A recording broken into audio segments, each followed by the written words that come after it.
the name, it's about the legacy that Nehru has left over. Right. Mosmi, thank you so much for joining us. Let's listen in one more time to Rahul Gandhi. As Mosmi said, a very rare response coming in directly from Rahul Gandhi to a political controversy that's brewing. Sir, Nehru Memorial name got changed, sir. What do you have to say on that, sir? Nehru ji की पहचान उनके कर्म है, उनका नाम नहीं. Thank you. Sir, Nehru Memorial name got changed, sir. What do you have to say on that, sir? Nehru ji की पहचान उनके कर्म है, उनका नाम नहीं. Thank you. Sir. Now, the Pradhan Mantri Sangrahalaya is a narrative record of how each of India's 14 Prime Ministers contributed to the development of our nation over the last 75 years. India Today now gets you an exclusive first look of the new museum.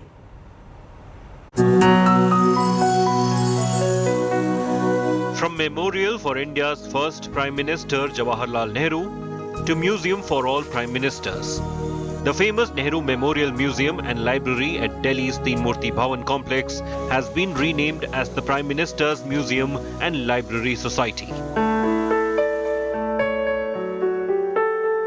The refurbished complex offers a whole new look, with spanking new interiors depicting the lives and times of all the Prime Ministers who shaped India. From the Prime Minister Nehru, who was the first Prime Minister, to the second Prime Minister Lal Bahadur Shastri, or hence on till Dr. Manmohan Singh, all the things related to these Prime Ministers have been showcased in this museum. So this is a different look museum altogether from the Teen Murti Bhawan, which used to only showcase the works done by first Prime Minister Pandit Jawaharlal Nehru. The government has, however, taken care not to erase Nehru's legacy in the refurbished museum. All the odes to Nehru are untouched and displayed inside the new museum with all its glory. In fact, a new swanky complex has been built to honor all the Prime Ministers of India. So there is a misconception that has anything been done to erase the life history of Jawaharlal Nehru. So we can see that there are two blocks. One block is almost completely dedicated to our first Prime Minister Jawaharlal Nehru, and the new second block where spaces have been given to different Prime Ministers during different regimes. It was in 2016 when Prime Minister Modi mooted the idea of setting up a museum dedicated to all the 28 Prime Ministers of India. The memorial was originally designed by Robert Torr Russell and built in 1930 as part of Edwin Lutyen's imperial capital. With Kumar Kunal in Delhi, Bureau Report, India Today. PDP chief Mehbooba Mufti stirs up a controversy, compares India with Pakistan and Syria. The former chief minister of Jammu and Kashmir launched a scathing attack on the ruling BJP and said that the government at the centre is spreading lies about normalcy in Kashmir. She further went on to slam the BJP for pushing Hindu Rashtra and hatred, is what she said. She once again fired the Jumle Baaz Sarkar jibe at the BJP government. She has also, in fact, commented on simmering tensions within the India bloc, the India alliance, over the prime ministerial face. If PDP chief is to be believed, there's no dilemma within the India bloc over the prime ministerial face. She has batted for Congress MP Rahul Gandhi as the prime ministerial face for the upcoming 2024 Mahayudh or the Lok Sabha elections against Prime Minister Narendra Modi. She hopes it will be Rahul Gandhi. She in fact added that the Gandhi sign has a better vision of India than Modi. It's not about Hindu Rashtra, it's BJP Rashtra, Godse Rashtra that they want to create, because you can see the amount of hatred they are spreading everywhere from Manipur to know what's happening at this point of time. I mean, ordinary people are ready to take up guns to kill each other. This is something we have seen in Pakistan in Ziaul Haq's time, what is happening in India. This is something that is happening in Syria, where people say Allahu Akbar and then kill. Here they say Jai Shri Ram and lynch people. What's the difference now? Where are we? If you look at the entire run-up to the 2024 elections, you've got a new alliance in the making, the India Party, and all of a sudden there's a lot of action in the opposition. But on the other hand, the Prime Minister says that this is actually a majboori ka alliance. How do you respond? I don't want to comment on what the Prime Minister is saying, but I would say this is going to be a battle between idea of India, Gandhi's India, Nehru's India, Sardar Patel's India and Godse's India, which the BJP wants to create. It's not about Hindu Rashtra, it's BJP Rashtra, Godse Rashtra that they want to create, because you can see the amount of hatred they are spreading everywhere from Manipur to know what's happening at this point of time. I mean, ordinary people are ready to take up guns to kill each other.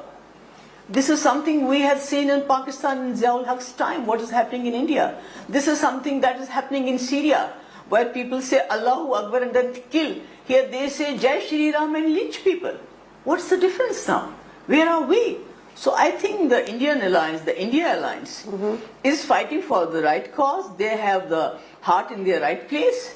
And this is the time, and I'm so happy that Rahul Gandhi has taken it upon himself to fight this, this bigotry that is, taking India, on. And I think, ultimately, love will prevail over hatred. Though it's going to be a very challenging task, because India is not facing just BJP party. They have to face ED, NIA, other, agencies which have been weaponized to terrorize the opposition in the name of corruption. Once you are with BJP, you are fine. I mean, just imagine Ajit Pawar, whom the Prime Minister said, कि 70,000 crore का गपला किया है, and next day he is sitting with, on Prime Minister's right side in Bombay. So you can well imagine what's happening. My colleague Mosmi Singh is now joining me live on this. Mosmi, in fact, exclusively spoke with Mehbooba Mufti. Some very scathing attacks over there, Mosmi, by Mehbooba against, in fact, the central government. But here she almost set the stage for a Rahul versus Modi battle in 2024. That's right, Paulami. Clearly choosing Rahul Gandhi in the India party, she said that Rahul Gandhi has a better vision for India than Prime Minister Narendra Modi. And she also said that it's better to have the country run by somebody who's educated, knows what he's talking, and has the true principles of India intact, rather than a country run by illiterates. So she launched a very frontal attack on the BJP government, and specifically on the Prime Minister, clearly saying that it was Gandhi versus Godse that the India parties were fighting for, and that hopefully they would succeed in 2024. Even as she admitted that there are many prime ministerial candidates, clearly her choice for that post was with Rahul Gandhi, where she spoke about that Rahul Gandhi is the only one who's running this flagship yatra, and spearheading the entire campaign against the hate that is being spread in the country these days. Right, Mosmi, thank you so much for bringing us all of those details. Mosmi, in fact, interviewed Mehbooba Mufti, where she's made some very pertinent and headline-grabbing points. That interview, of course, will play out on India Today. We're shifting focus now. Congress UP minority cell chief sparks a big row. Congress Neta, in fact, rakes up Babri Masjid verdict for Muslim votes, calls Babri verdict based on emotion, not facts. Muslims safe only under the Congress's regime is what he's claimed. Now, Congress launches Jai Bhim, Jai Jawahar push in Uttar Pradesh. Big Congress versus Samajwadi fight for Muslim votes. A mega Congress push to wrestle away Muslim votes from the Samajwadi party. So you've seen how things are playing out between India partners AAP and Congress in Delhi. Now, Congress is trying to wrest away Muslim votes from the Samajwadi party in Uttar Pradesh. Let's listen in to what the minority cell chief of the party in Uttar Pradesh said. मुसलमान और दलितों के बीच जो दूरी है सिर्फ इसी दूरी की वजह से भारतीय जनता पार्टी आज सत्ता में है। आप याद करिए जो बुजुर्ग लोग हैं, 1989 तक जब तक मुसलमान और दलित एक साथ कांग्रेस को वोट करते थे, भाजपा के सिर्फ 2 सांसद होते थे। ये सच्चाई है। So that in fact was Shahnawaz Alam, who was in fact addressing party workers and some residents in Bulandshahr when he said that your mosques and shrines were safe as long as the Congress was in power. He also said that the decision on the Babri Masjid was not given on the basis of facts, rather the order was pronounced on the basis of emotions. So this of course is the Congress's bid to woo Muslim votes away from the Samajwadi Party. Abhishek Mishra is joining me live at the moment. We can see that clear bid to, of course, appease Muslims, Abhishek. But does this mean that the Congress is trying to wrest away Muslim votes from its own partner, the Samajwadi Party in Uttar Pradesh?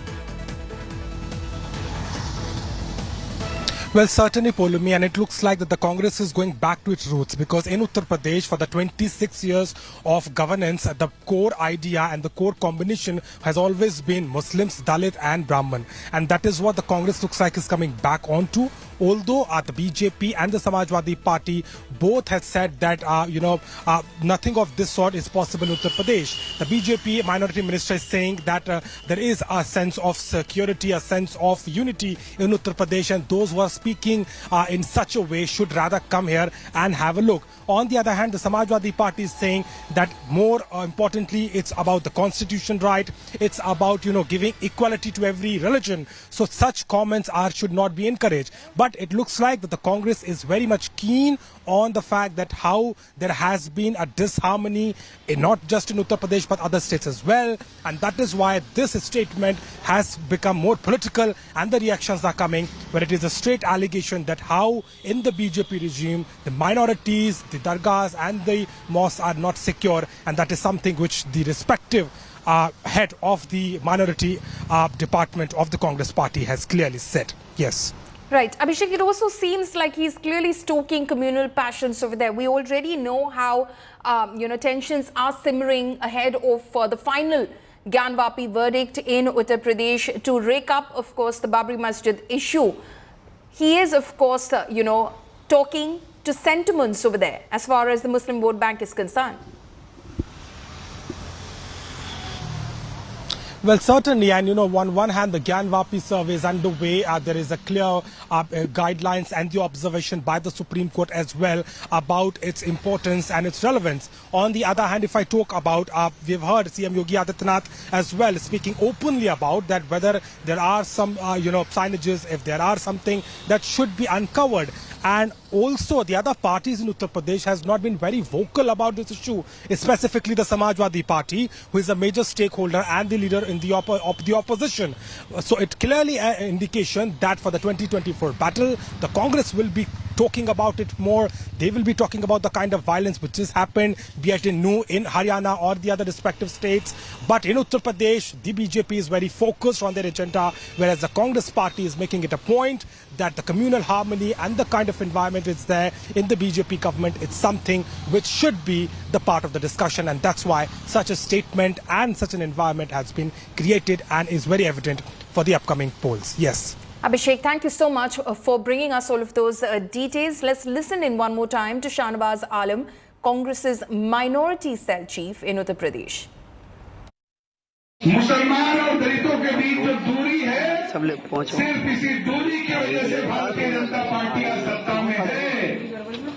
आप याद करिए जो बुजुर्ग लोग हैं, 1989 तक जब तक मुसलमान और दलित एक साथ कांग्रेस को वोट करते थे, भाजपा के सिर्फ 2 सांसद होते थे। ये सच्चाई है।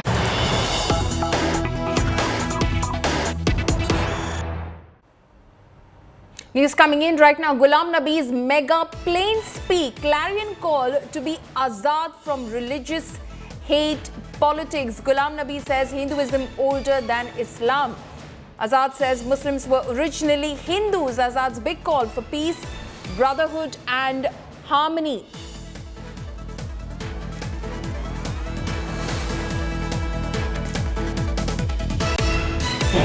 हमारे हिंदुस्तान में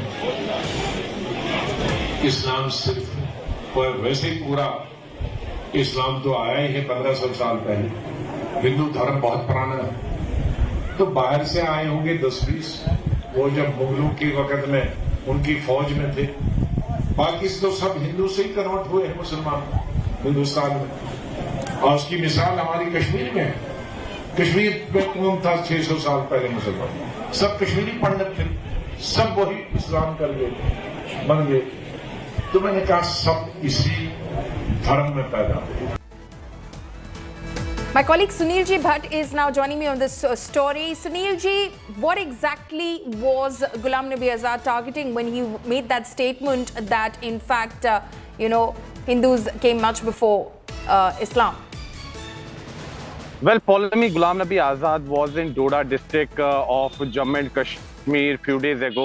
This is his hometown, and he was addressing a meeting there. And during his address, he said that all communities must stay together. They must live in peace and harmony.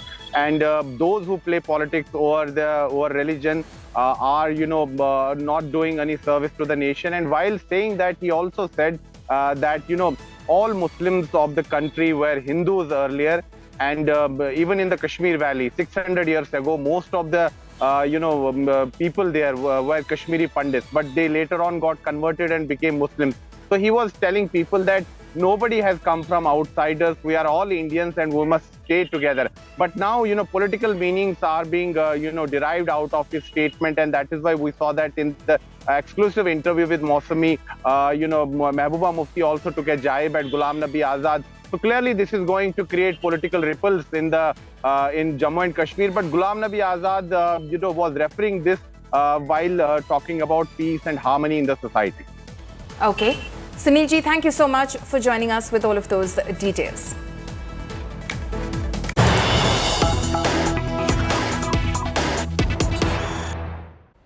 News coming in right now. Enforcement Directorate moves court against Robert Wadra's bail. ED claims Wadra is not complying with bail conditions. The ED has moved Delhi High Court against Robert Wadra's anticipatory bail in a money laundering case. The Enforcement Directorate challenged in the Delhi High Court that the bail granted by the lower court to Robert Wadra, husband of Congress General Secretary Priyanka Gandhi. Wadra opposing the anticipatory bail granted to Congress leader Priyanka Gandhi's husband Robert Wadra in a money laundering case. The Enforcement Directorate has said that Robert Wadra is not complying with bail conditions. So that could possibly be a big jolt for Robert Wadra, who in fact is on anticipatory bail in a money laundering case. Now, the Enforcement Directorate has approached the Delhi High Court saying Robert Wadra is not complying with bail conditions. Munish Pandey is joining us live for more on this. Munish, what were the bail conditions and what isn't Robert Wadra complying with?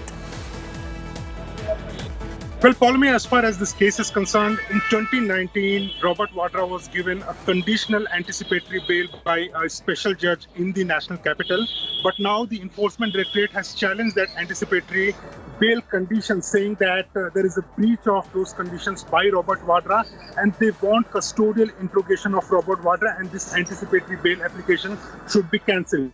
As far as this case is concerned, Paulmi, it is important to mention that Robert Wadra was questioned on multiple occasions by the Enforcement Directorate. The case pertains to a property in London which is worth more than 17 crore rupees, which according to Enforcement Directorate was bought using the commission which Sanjay Bhandari allegedly generated in an oil deal which happened in UPA era. Now the allegations are that this is a Benami property of Sanjay Bhandari, and eventually the beneficiary of this property is Robert Wadra.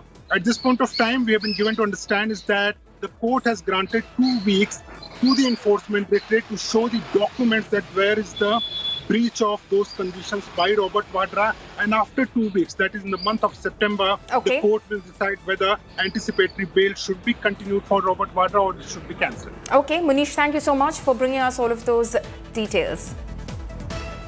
We're slipping into a very short break. Coming up next, battle for Kaveri water boils again. Karnataka to release water to Tamil Nadu. Details on the other side.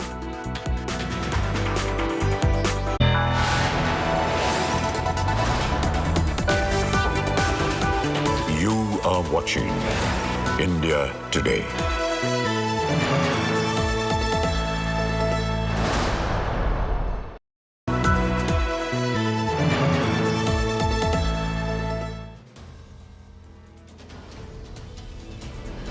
In politics, everyone has an opinion, but I have the data. Whose stock is rising?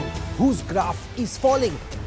Track India's political stock exchange. Unmatched, unmissable data analytics. The only show on news TV where numbers do the talking. India's most credible poll tracker. The political stock exchange. With Rahul Kamal, only on India Today.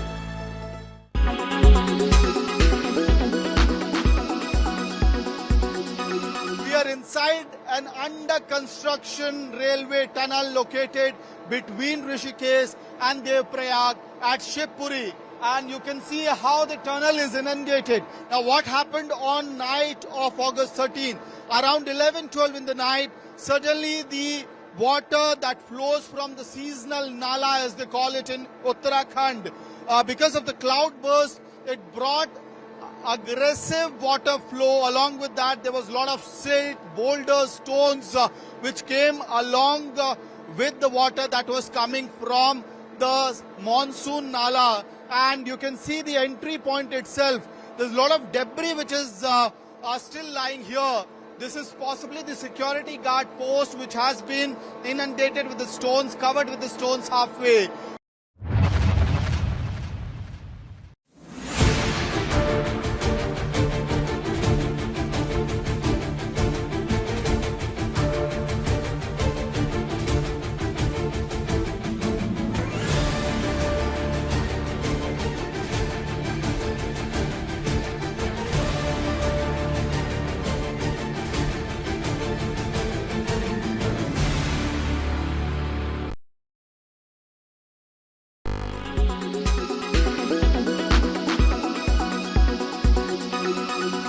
Make your media plan smarter with India Today Live TV on your connected devices. Amplify your brand with 100 million smart internet viewers. To advertise, mail us at sales@aajtak.com.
Diet sodas, sugar-free tablets, artificial sweeteners.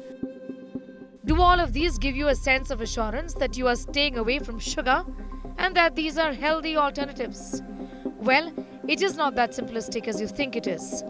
Each of these artificial sources of sugar are unhealthy. Let us break this down for you. Diet soda is a go-to for people who love the taste of regular soda but can do without the sugar and calories. An average can of regular cola may contain a whopping 37 grams of sugar, and consuming too much sugar is linked to outcomes like obesity and poor heart health. So it makes sense that you may seek out a sugar-free alternative. But while drinking diet soda does help people reduce their sugar intake, this simple act can also expose a person to other ingredients that may be linked to some other health problems. The acidity in certain types of soda can lead to tooth erosion. Drinking excessive amounts of diet soda made with caramel coloring may result in teeth turning yellow. Some research suggests that artificially sweetened drinks are associated with a greater risk of obesity. If you opt for diet soda that contains caffeine, you may have trouble getting some much-needed shut-eye at night. Diet soda is void of calories and sugar. Certain varieties can contain phosphorus in the form of phosphoric acid. This mineral, though important, can play a positive role in bone health, but consuming copious amounts of phosphorus can negatively impact the calcium-phosphorus ratio in your body. When the sugar increases in the blood, that means when the blood glucose increases, then it leads to many comorbidities like obesity, diabetes, fatty liver, then risk of cancer, heart attack also increases. There are mood alteration leading to irritability, then there's sleep disorder, and many more things can happen.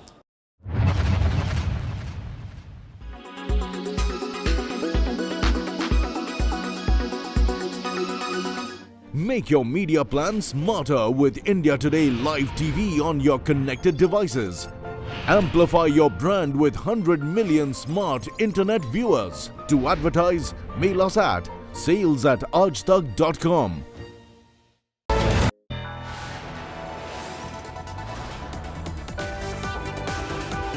You are watching India Today.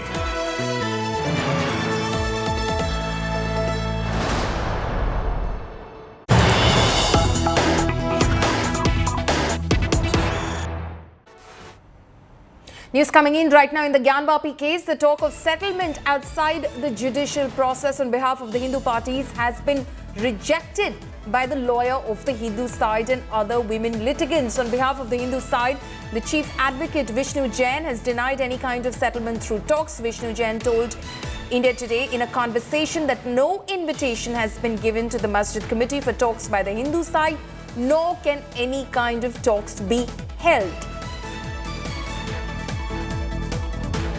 So that is what the Hindu side has in fact said. They've denied any possibility of having any kind of settlement outside of the judicial process.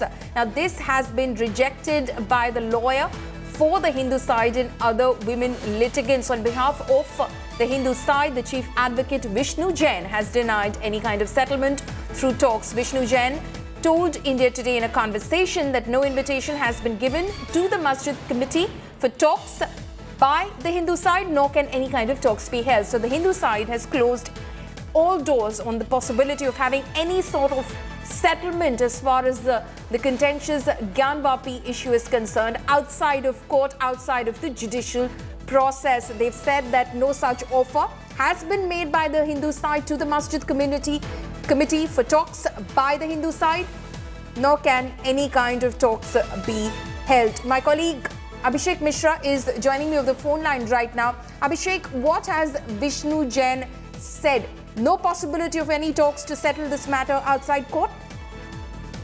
Well, certainly, specifically in the Gyanvapi mosque incident, the Hindu side, who is also speaking about, a settlement outside the court, but the advocates and the women petitioners had denied it. Vishnu Shankar Jain has clearly said that there is no way that there could be a mutual settlement. Speaking to India Today, he has clearly said that, the Masjid Committee and has not given any kind of proposal to the Hindu side for any dialogue to conduct. And at the same time, there is no way that it could be settled mutually because it's been persisting not from a year or two, but more than 200 years. That is something which has been clearly said by Vishnu Shankar Jain. So it looks like that the possibility of a mutual settlement over this issue is unlikely as of now, although the Muslim side and the Masjid Committee has earlier given an indication. But for now, it looks like that the Hindu side is not ready, and they're saying that something of that sort is not a possibility. On the one hand, when the survey is underway and the hearing is also going on at the court, that is something which the Hindu side is not willing to do as of now. Yes. Okay. Abhishek, thank you so much for bringing us all of those details.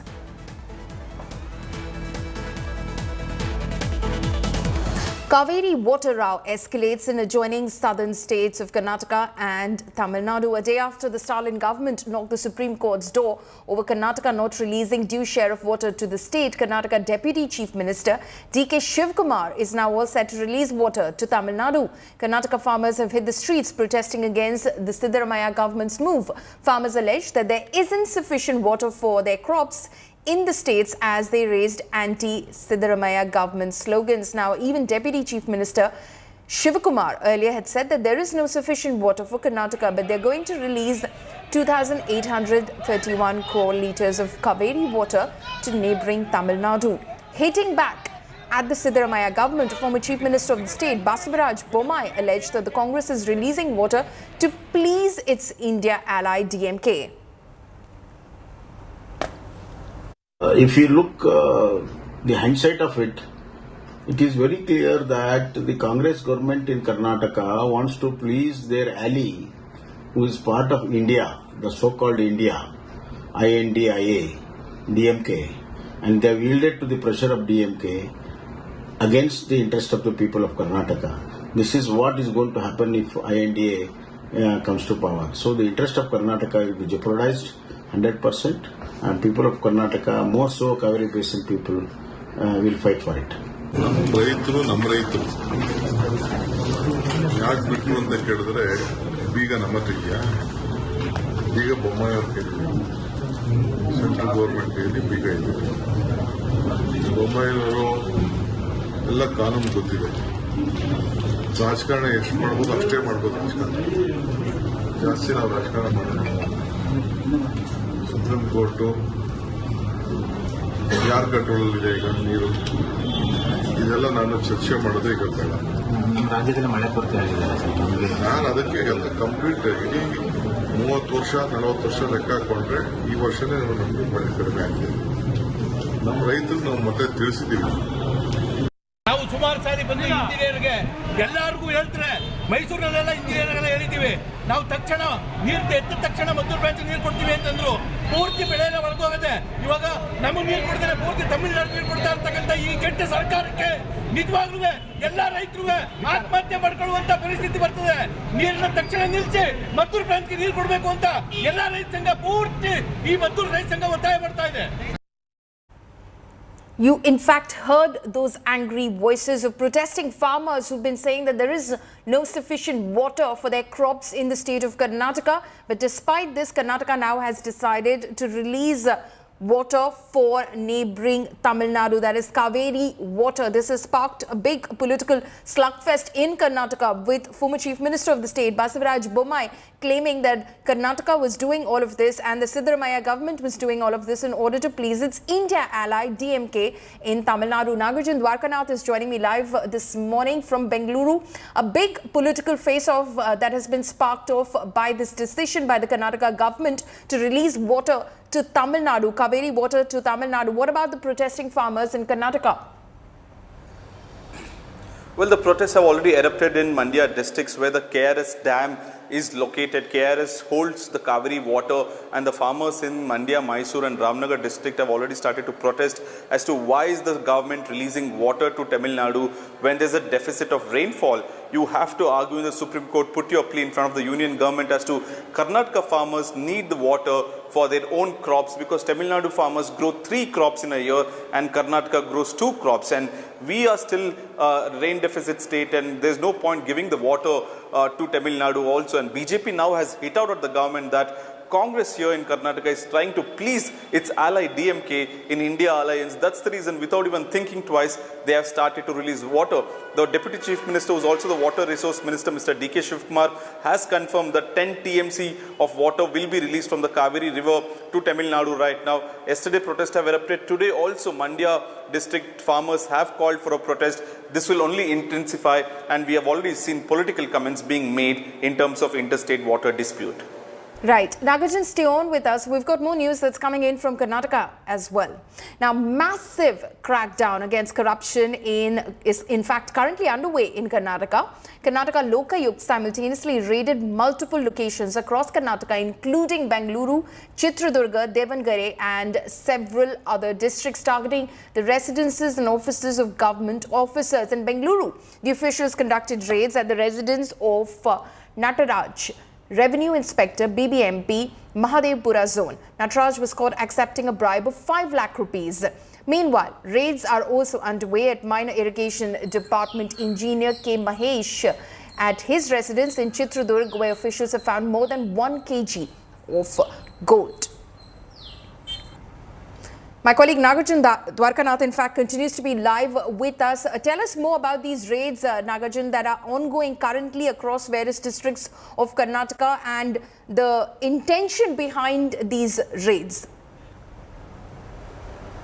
Well, Lokayukta has begun the raids as early as 5 a.m. this morning across Karnataka. As many as 18 districts is what we are told, and basically to target the corrupt officials who have had huge sums of money accumulated in their properties compared to the salaries that they are receiving. One such was a revenue inspector in Mahadevpura zone, Mr. Nataraj. He was also caught taking bribe, and now we have seen the properties that he has, the wealth that he has possessed. And also in Chitradurga, one engineer who belonged to Minor Irrigation Department, his house is raided. Mr. Mahesh is his name. His house is raided.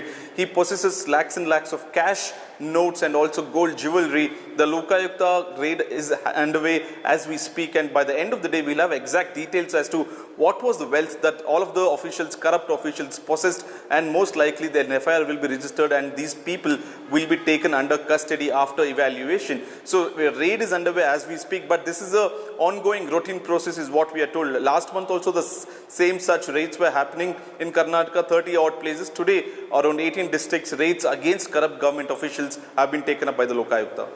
Right. Nagarjan, thank you so much for joining us with all of those details from Karnataka.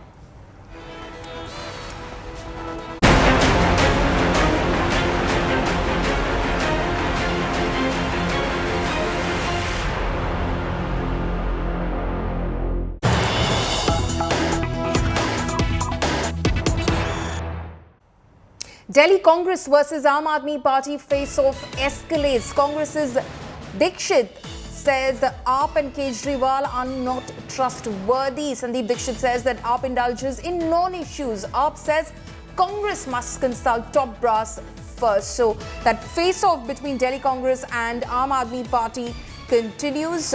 This is what Sandeep Dikshit said about the Aam Aadmi Party.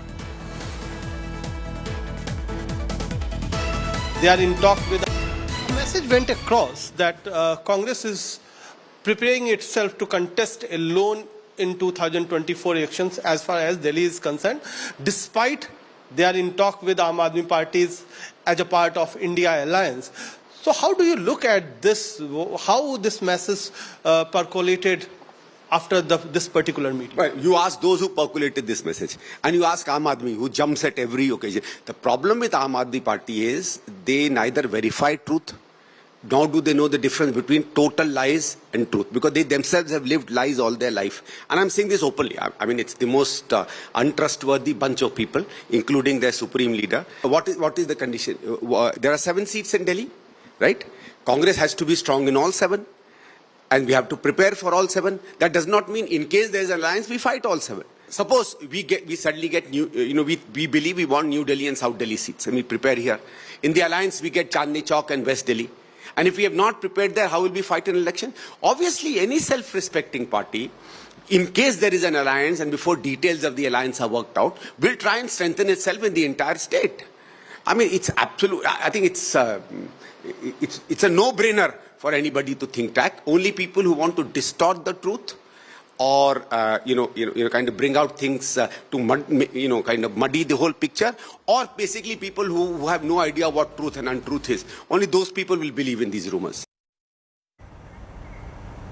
Now, the Congress announced plans to contest all Delhi Lok Sabha seats in the 2024 elections, only to backtrack hours later and issue a clarification. The initial assertion from party spokesperson Alka Lamba has prompted outrage in the Aam Aadmi Party ranks, with leaders insisting that there was no point in having the India alliance in such a case. Here's a detailed report.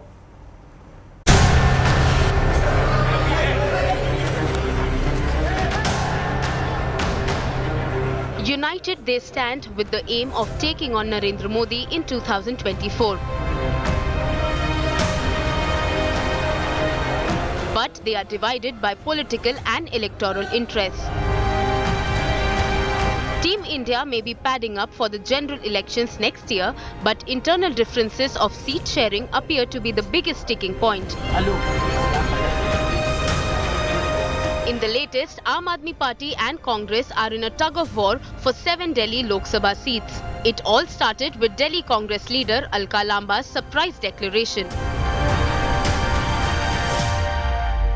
Delhi 19वां राज्य था, 24 कैसे जीतना है, और बिल्कुल आदेश हुआ है कि हमें 7 सीटों पर मजबूत संगठन के साथ हर नेता को आज से अभी से निकलना है। 7 महीने 7 सीटें हैं। ये बात हुई कि जिसकी दिल्ली उसका देश होता है। ये दिल्ली का इतिहास बताता है।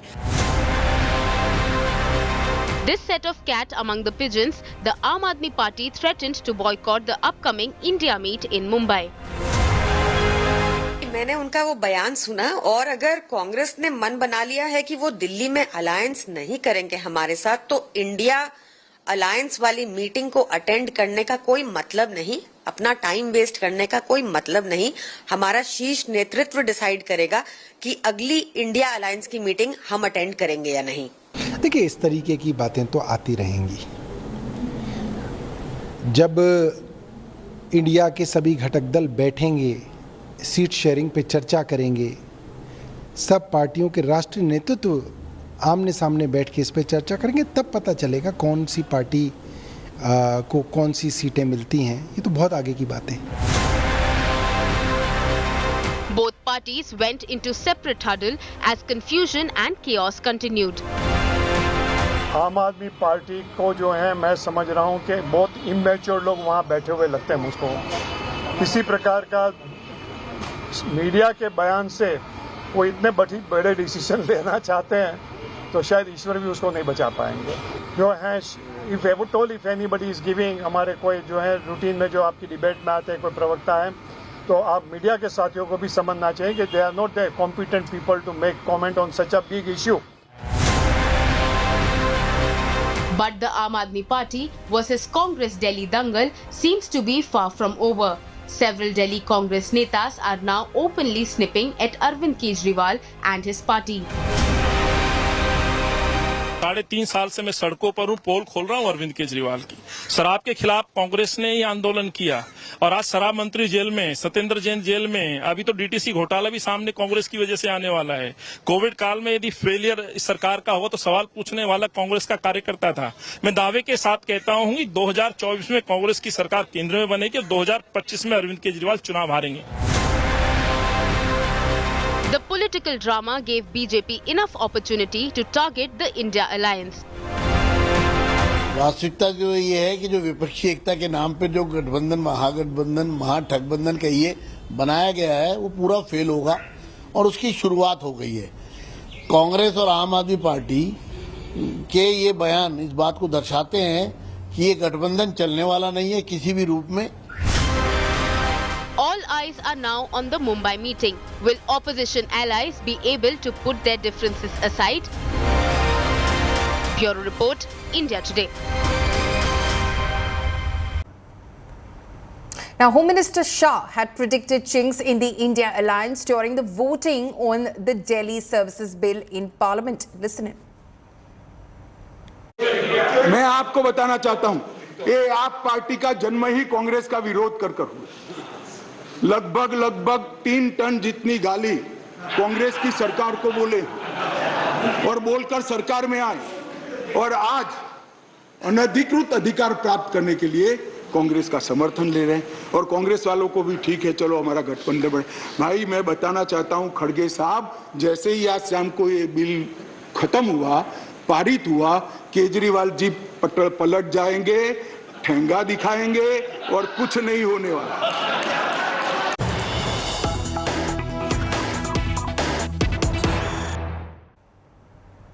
Now, the Delhi Congress versus Aam Aadmi Party face-off escalates. Congress's Sandeep Dixit says Aap and Kejriwal are not trustworthy. He says Aap indulges in non-issues.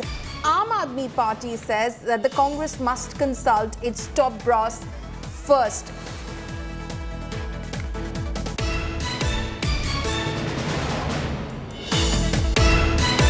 Sir, विपक्षी एकता की बात हुई, पार्लियामेंट में बड़ा एकजुटता दिखा दिल्ली सर्विसेज बिल को लेके, लेकिन कल कांग्रेस के नेताओं के बयानबाजी के बाद आपकी तरफ से भी बयानबाजी हो रही थी, तकरार है? नहीं, मुझे लगता है कि कल शाम तक कांग्रेस पार्टी का आधिकारिक बयान आया है कि कल जो कांग्रेस के कुछ नेताओं ने जो बयान दिए उनके व्यक्तिगत बयान थे, पार्टी का ये स्टैंड नहीं है और उसके बाद चीजें स्पष्ट हो गई हैं और मुझे लगता है कि सभी पार्टी के नेताओं को मुंबई की बैठक का इंतजार करना चाहिए। उससे पहले इस तरह के कोई बयान नहीं करना चाहिए कि जिससे गलतफहमी पैदा हो और मुझे उम्मीद है कि मुंबई की बैठक के बाद जो चाहे वो मैनिफेस्टो की बात हो, चाहे वो सीट शेयरिंग की बात हो, आगे के एजेंडे की बात हो, वो चीज़ें और स्पष्ट होंगी और मुझे लगता है कि उससे चीज़ें और स्मूथ होंगी। तो फिलहाल आप गठबंधन के साथ हैं, 7 सीटों पे एकजुट होकर चुनाव लड़ने की तैयारी? नहीं, गठबंधन में आम आदमी पार्टी और पूरे देश में अलग अलग पार्टियां इसीलिए शामिल हुई हैं उस लोकसभा चुनाव में कि सभी लोग मिल करके एक कैंडिडेट जो है वो खड़ा करें, इसी मकसद से ही गठबंधन बना है। उसका जो डिटेल है मुझे लगता है कि एक एक करके स्पष्ट हो रहा है और मुंबई की बैठक में और स्पष्ट होगा। We're slipping into a very short break. Coming up next, PDP chief Mehbooba Mufti's no-holds-barred attack on Modi government. Details on the other side.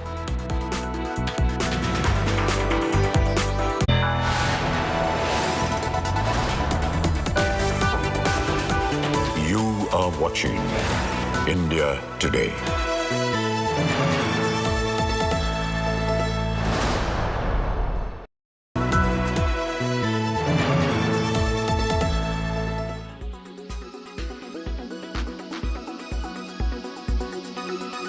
The Nehru Memorial Library has been changed and now it will be known as Prime Minister's Museum.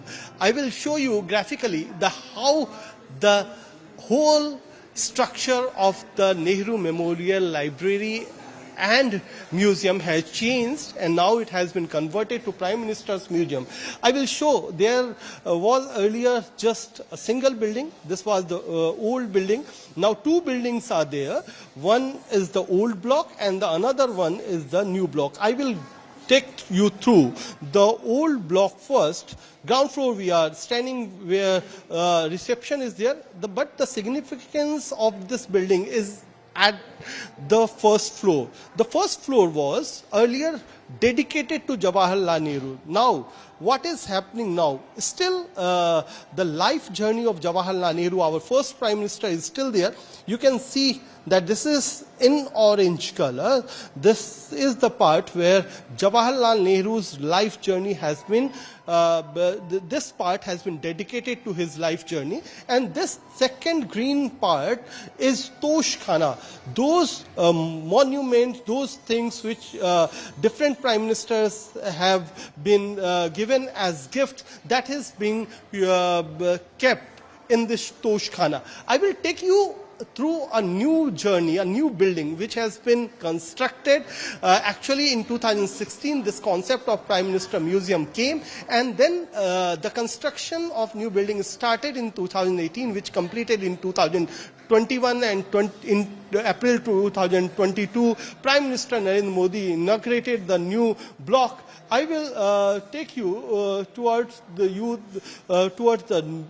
new block which has been constructed and here you can see that there are 3 floors and on these floors I will show you life history related to Lal Bahadur Shastri, Guljari Lal Nanda, Indira Gandhi, Narasimha Rao, Deve Gowda, I.K. Gujral, Atal Bihari Vajpayee and Dr. Manmohan Singh. All have been given a place in this new block. So there is a misconception that has anything been done to erase the life history of Jawaharlal Nehru. So we can see that there are two blocks. One block is almost completely dedicated to our first Prime Minister, Jawaharlal Nehru, and the new second block where spaces have been given to different Prime Ministers during different regime.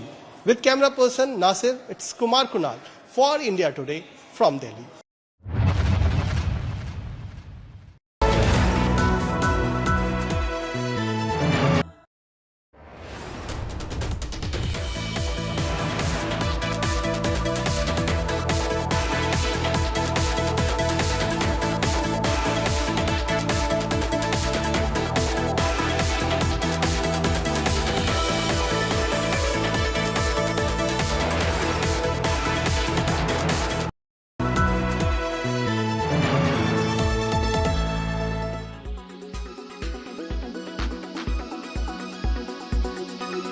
It's always fun to see one of your favorite celebrities become a showstopper for these couturiers, and a lot of Bollywood made its way to the Couture Week this year in Delhi. Right from Ranbir Kapoor to Bhumi Pednekar, Ananya Pandey, Kiara Advani, Vani Kapoor, you name it, and they graced the runway. Here is all the celebrity action.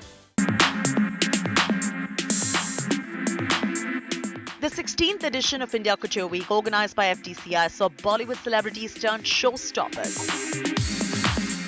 Right from Ranbir Kapoor to Kiara Advani, one saw a plethora of celebrities spruce up the runway. I feel like a golden girl.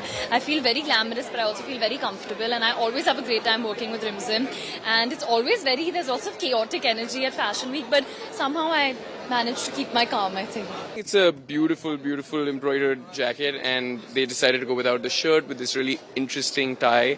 And they have a nice little emblem on it, and I think it's elegant and cool and suave and new all at once. It feels like it's just growing on my body, the textile, the fabric. It's so sexy.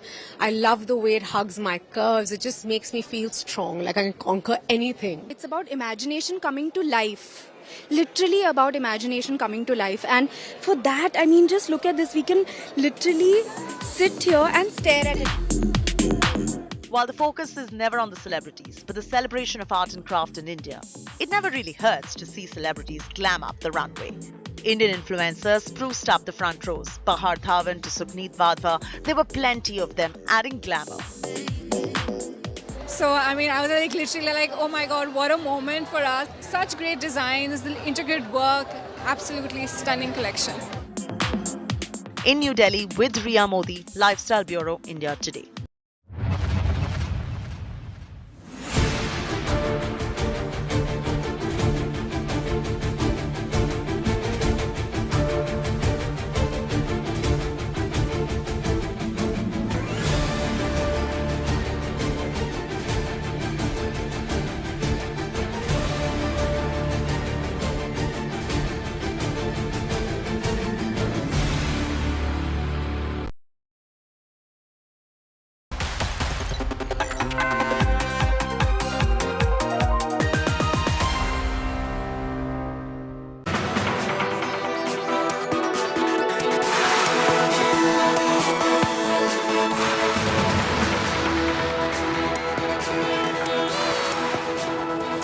Very good afternoon. You're watching India Today. I'm Nabila Jamal. Let me start with the headlines first. The battle for Kaveri water now boils yet again. Karnataka to release water to Tamil Nadu.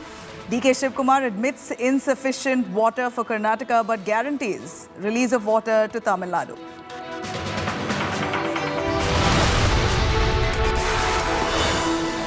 Lokayukta raids across multiple Karnataka districts. Raids underway in Koppal, Chitradurga, Tumkuru. Officials from various departments now being raided.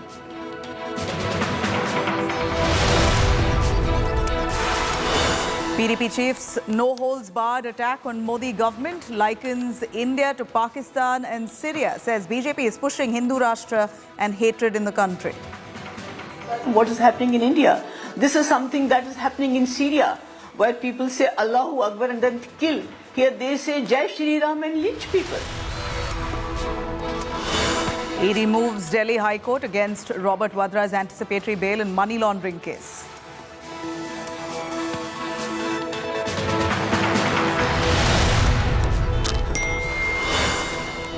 And crucial step in Chandrayaan's voyage. Chandrayaan 3 inches closer to the moon, propulsion model and lander to separate.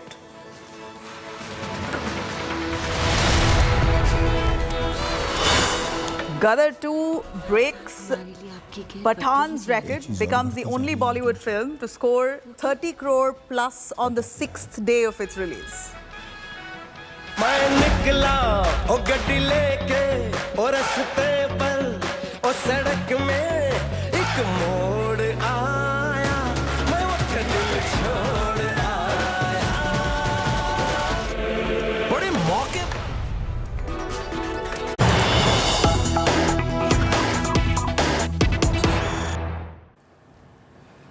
All right, let me cut across to some big breaking news coming in. Farmers protest against Kaveri row. The farmers hit the streets of Mandya, Melkote, the MLA of the area. They're joining the Kaveri protests. A stir now against the release of water to Tamil Nadu. When Karnataka is reeling under water crisis, here you have DK Shivkumar, who's promised, the Deputy Chief Minister of Karnataka, his government has promised Tamil Nadu will get water. The Kaveri issue has been raging in Karnataka for quite a few years now. There's been huge water crisis in Karnataka, and even Tamil Nadu has been complaining of the same. Both sides, both states, neighboring states, wanting a share of the Kaveri water, a large chunk of it. And here you have the Karnataka government committing to release water to Tamil Nadu when Karnataka is suffering. Karnataka government has really stepped up the release of Kaveri water just within days after Tamil Nadu government approached the Supreme Court seeking a directive to the state to release water. In fact, this was a Supreme Court's order as well that came in because Tamil Nadu government had knocked the doors of the Supreme Court asking for Karnataka government to budge and to release water to Tamil Nadu. And it appears that water, a total of 11,602 cusecs of water from the KRS reservoir, out of which 9,136 cusecs was released into the river, while the remaining to various canals. And Tamil Nadu has been promised to get a sizable chunk. And now Karnataka Kannadigas in Mandya region along the Kaveri river are furious, protesting.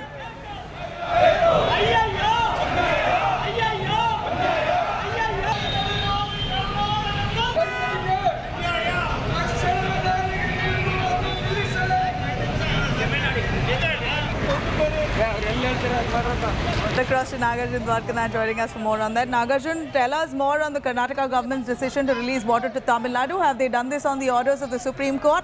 And also, have they given a solution then for Kannadigas? What about Kannadigas and their water vows? It's been on for years now. They've been fighting for a sizable share of the Kaveri river. And clearly here, the Karnataka government, as soon as it comes to power, releases water to Tamil Nadu. Tell us more on the legalities of it as well. Nabila, at this point of time, right now, the protests have erupted in Mandya district as well. Yesterday in Srirangpatna, today in Maddur district is what we are told. Melkote MLA himself has sat on protest. He is an independent MLA representing a farmer party, Mr. Darshan Puttanaya. He sat on protest. So the government has decided to release 10 TMC of water. Of course, there's already certain parameters to be met. Already a deal was done when the final Kaveri water board was done between the two states, that every year being taking calculations on how the rainfall is done, certain amount of water will have to go from Karnataka to Kaveri, and the government is saying we are just abiding by the rules. But however, the farmers here are saying that you fight the case in Supreme Court based on the rain deficit, and then if at all the court orders, then we can come up with a new formula, is what the farmers are saying. First, take care of our crop, our farmers, because Karnataka grows 2 crops and Tamil Nadu grows 3 crops in a cycle. And we also need drinking water for Bangalore city. Bangalore city is completely dependent on Kaveri water and Kaveri river, and hence the protests have erupted. BJP has already called it a political action by even JDS, Mr. Kumaraswamy also said that Congress here is trying to please ally DMK in Tamil Nadu. Hence, Kaveri water is being released. A completely political turn of events in terms of interstate water dispute right now. All right. Tamil Nadu had reached the Supreme Court barely a few days ago, on 14th of August, we believe, asking for Karnataka government to release at least 24,000 cusecs of water. So far, how much has been released? Do we have a proper chart and understanding on how much water has been released? Farmers say that this is nothing but backstabbing by the Karnataka government, Nagarjun, and any immediate steps to give them some relief for their crops. Well, there's no water as such to release for crop purposes. We had good rainfall till July end, but August has been a rain deficit month as of now in Kaveri catchment area, especially in Coorg and Mysore district, where large number of valleys are there, and Kaveri catchment river gets accumulated, the water gets accumulated there and then flows into the river here. Right now, there's no such plans to compensate. We have to make do with whatever water is remaining either in KRS Dam or Kabini Dam, Harangi Dam as such. The government is hopeful that in the coming few weeks, there will be good rainfall so that there will be no fight for water, be it between Karnataka farmers and Tamil Nadu farmers. All right, Nagarjun, thank you very much for joining us, but please do stay with us. The Kaveri water row now escalates in adjoining southern states, Karnataka as well as Tamil Nadu, a day after Stalin government knocked the doors of the Supreme Court over Karnataka not releasing their due share of water to Tamil Nadu. Karnataka Deputy Chief Minister D.K. Shivkumar is now all set to release water. And this, one should remember, has come after much resistance. There were years of fight between Karnataka and Tamil Nadu, and Karnataka has always resisted from letting go of their share of Kaveri water. But here it seems like the Supreme Court's orders may have led for the government to buckle. Karnataka farmers have now hit the streets, calling this nothing short of backstabbing by the Karnataka government, protesting against the Siddaramaiah Sarkar.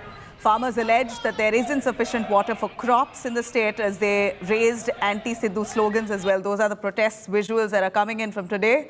Even Deputy Chief Minister D.K. Shivkumar earlier has said that there is no sufficient water for Karnataka, but they are going to release at least 2,831 crore litres of Kaveri River to the neighbouring state of Tamil Nadu. Now, hitting back at the Siddaramaiah government, former Chief Minister Basraj Bommai has alleged that Congress is releasing water only to please its India ally, the DMK. Let me cut across to S. Prakash joining us, BJP spokesperson from Karnataka. Prakash, give us your knowledge on the Karnataka Kaveri water crisis. It's been over a decade that Karnataka farmers have been crying, begging to save Kaveri water, not to share it with the neighbouring state. But it seems like the time has finally come. The Supreme Court has almost given out an order. Karnataka government has buckled without really giving alternatives to these farmers. No, there is a distress condition in Karnataka. There is a 70% deficit in monsoon. KRS is not at full at all. And our own farmers don't have sufficient water for their own crops. Now the government is compelled to, they are releasing water to Tamil Nadu. In fact, Mr. Stalin, who was here in Bangalore over the India, their alliance meeting, Mr. D.K. Shivkumar and Siddaramaiah welcomed him, gave him VIP treatment. They should have spoken to him and made him understand the situation of the Karnataka farmers. Instead of that, they are buckling under the pressure and releasing the water. It is the political compulsion, or threat of judiciary, not very clear. But the interests of the farmers have been compromised by the Siddaramaiah government, who are now busy in tom-tomming about their own freebie schemes instead of focusing on real governance. You know, stay with us. I'd quickly cut across to JDS's H.D. Kumaraswamy joining us on the phone line. Mr. Kumaraswamy, here in Mandya, which is your area, your bastion, farmers are out protesting, saying that their crops have been damaged. Congress government has now agreed to release water to Tamil Nadu based on the Supreme Court. Now, how are you going to ensure that your farmers are protected? And what do you think of Siddaramaiah's decision on this? Madam, actually today I am really surprised about the Karnataka government decision. Because the Tamil Nadu government, when they approached Supreme Court to give direction to Karnataka government to release 37 TMC of water in this month. Yeah. But we are facing severe problem of water here, our farmers, even for drinking also. In future days, drinking water also severe problem will be there for even Bangalore city. Yeah. Without applying proper mind or without taking any consultation with any technical persons. Here, our irrigation minister, the farmers who are protesting in Karnataka, this is not the question of Mandya farmers. This is the question of Karnataka farmers. Here, this minister, what the farmers protesting about the decision taken by the government, he advising the farming community, go before the Supreme Court. This is not the responsibility of farmers. This is the responsibility of the government to approach the Supreme Court. And what are all This is your this is also your area. This is a JDS stronghold. What have you done for the farmers? No, because we have to fight. This is not the issue of 1 or 2 days. From last 100 years, this is going on. The sharing of water, both sides we are facing. Both sides legally we are battling. Sir, Nagarjun here, sir. Kumar Swamy, sir, Nagarjun here. Without going before the Supreme Court, please hear me. Without going to the Supreme Court, after this Tamil Nadu government went before Supreme Court to give direction to release water, what problem we are facing here? What is the shortage of water this year? These things they have to go before the Supreme Court from Karnataka. But these people advising... Sir, Kumar Swamy, sir, Nagarjun here. Tell me. Sir, you have also tweeted about how the Congress government here is trying to please the DMK. You have tweeted that the key to the Kaveri River, is it with Sonia Gandhi, is it with Mr. Stalin?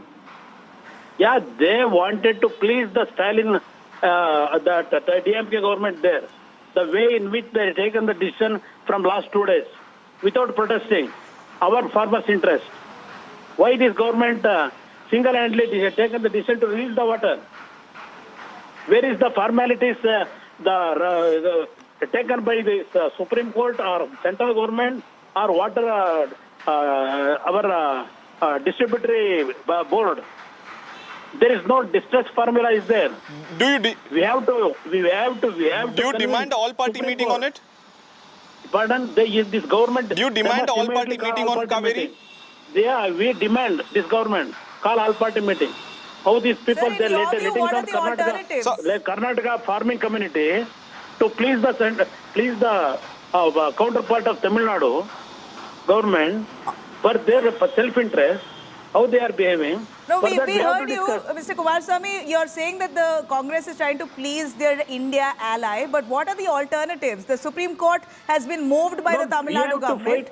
In your view, this federal system, madam, in this federal system, up to last minute, we have to fight before the court. Legally, we have to fight.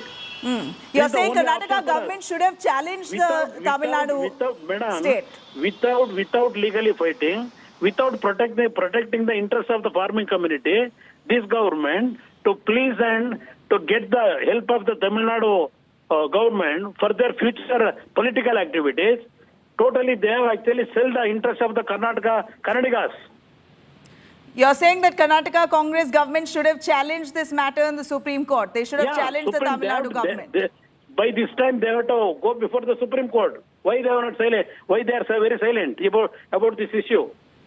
They are advising farming community to go before the court. This is the way this government has to run. Then what is the Sir, there's also discrepancy. The Chief Minister said, sir, the Chief Minister has said water won't be released. The Deputy Chief Minister said water will be released. Do you think there's a coordination, there's a lack of coordination among the ministers themselves? Definitely it is there. There is no internal understanding with ministers or cabinet ministers or the Chief Minister. Without the direction by Kaveri Management Board, without the direction from Kaveri Management Board, individually he has taken the decision, this minister. He has given the direction to our officials to release the water. Is there any direction from Kaveri Water Management Board to release the water? Well, sir... That is their responsibility. Right. Mr. Kumaraswamy, here the Tamil Nadu government is asking for 24,000 cusecs of water. So that hasn't yet been released, but it seems like the Karnataka government has, in a sense, agreed to it. But this fight for Kaveri water has been going on for more than a decade. You've been in power during that time. How did you deal with the situation then? No, this is ultimately, even previous several governments, this kind of issue this arised. They have fought before Supreme Court. Legal battle they have fought. Ultimately, what are the directions given by Supreme Court or central government? Ultimately, to save the federal system structure, we have avoided for that our state governments. Still, there is a time for us to fight against this issue. So, without protesting, without saving the interest of the Kannadigas, why this government takes this decision? There are several steps they have to move. The deputy chief minister says farmers are farmers, not just Karnataka or Tamil Nadu. Farmers across India go through the same suffering. We can't bifurcate saying Karnataka or Tamil Nadu. Farmers feed us. So both the interests should be taken care. Yeah. Oh, that's okay. I will agree. Go on, sir. Go on. Then, brother, just what our former chief minister Basuraj Bommai's letter yesterday, what is the issue he raised? Why this kurve crop in Tamil Nadu? Why they enhanced it 4 times? For that, what the protest our governments have done, our central government, what direction they have given to Tamil Nadu? Not to extend the cultivation area. Illegally, every year they are extending the cultivation area for kurve crop. For that, we have to. So, what is the middle ground now? What is the middle ground, sir? Should we not give water? What is the middle ground at this point of time? No. Yes, last year, when sufficient rainfall was, we have seen more than 400 TMC water was flowed to Tamil Nadu. Water is there. We have not. Anytime we have objected to the Tamil Nadu's interest. When our farmers are facing the problem, we are in distress situation. When during distress situation, we have to mutually discuss and finally we have to safeguard the interest of both the states. What minister is telling our Karnataka minister, what is advocating now, farmers is farmers. Then by let downing the Karnataka farmers, we have to release the water to Tamil Nadu farmers. This is the attitude of this government. Is for Tamil Nadu or Karnataka? Kannada farmer, this minister. Will you write to the chief minister now? Will you write a letter? Yeah, we will demand to call immediately. I demand this government and this chief minister call opposition leaders, all parties to discuss about the present situation. What our farmers are facing a lot of problem, shortage of water now. We demand the present chief minister. I mean, a quick word. This is again your JDS bastion. These are your farmers coming from your areas where the JDS is strong. Any way that you are going to be visiting those areas of protest? Are you going to be joining the dharna too? If it is necessary, we will going to visit the area and we will going to protest against the decision taken by this government by letting down Kannadiga farming community. We will protest it. Right, they're on the streets already. They're blocking the Bengaluru-Mysuru highway. They're on the road there and they're agitated. Definitely, it will going to be a boomerang to this government, the way in which they are behaving now. So you're saying that this is going to be, this is really going to bring down the government? Is that what you're indicating? No, immediately it is not possible to bring down this government because they got 134 majority. But ultimately, this government will be thrown away by the same people who voted for this Congress government to form the government. Same thing will happen in Parliament, that they will going to throw this government out. All right, Kumaraswamy, Thank you very much for joining us on that. That was the former Chief Minister of Karnataka, Kumaraswamy, giving an all-out attack there that he made against the Congress government in Karnataka. And a very pertinent question raised is why hasn't the Karnataka government challenged the same in the Supreme Court? If the Tamil Nadu government reached the Supreme Court asking for direction to be given to Karnataka, then it was a responsibility of the Karnataka government to respond legally. They should have challenged this, but as per Kumaraswamy, this is Congress government in Karnataka's attempt to appease their India ally, the DMK. Well, we see those visuals there with farmers out in the streets protesting against Karnataka government's decision to let go of a sizable chunk of the Kaveri river water to Tamil Nadu. All right, on that note, I'm going to slip into a short break. We'll be right back with news and updates on the other side. Stay with us.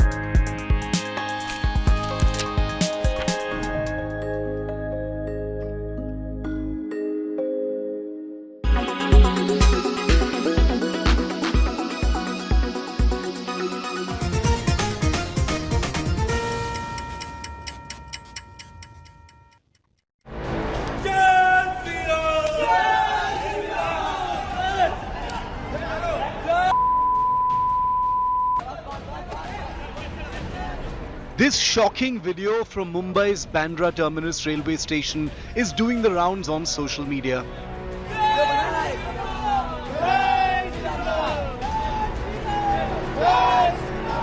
Alleged members of a right-wing outfit can be seen hurling abuses as well as throwing punches and kicks at a Muslim boy, accusing him of love jihad.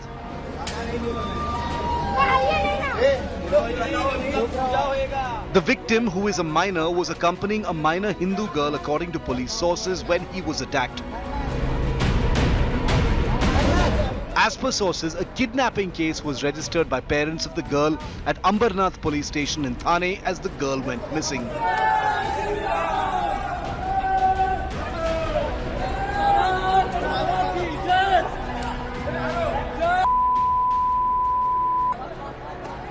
In the video, around 10 people can be seen beating the boy while chanting Jai Shri Ram and Vande Mataram. And a policeman remains mute spectator while the assault takes place.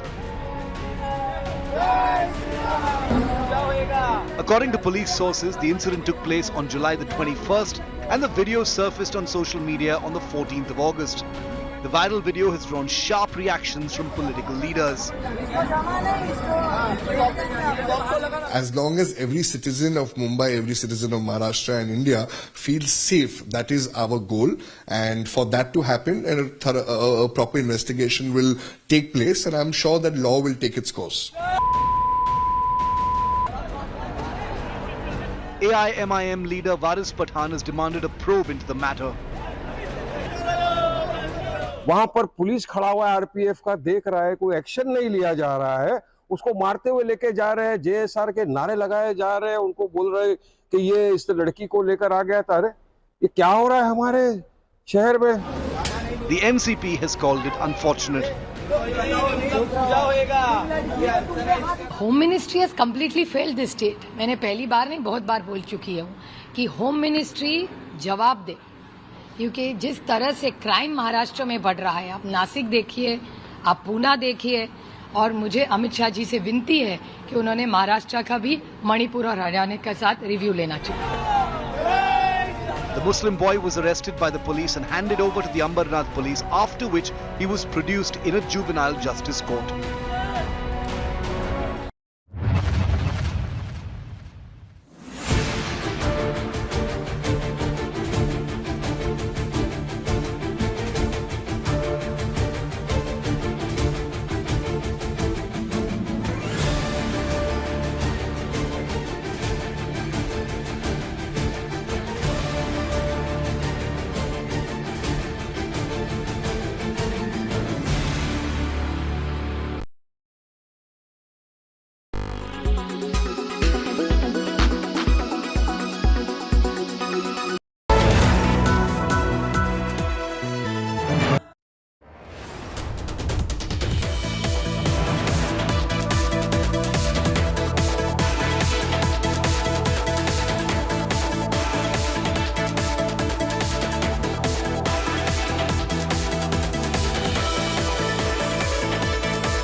as a tourist, we are expecting some alert before.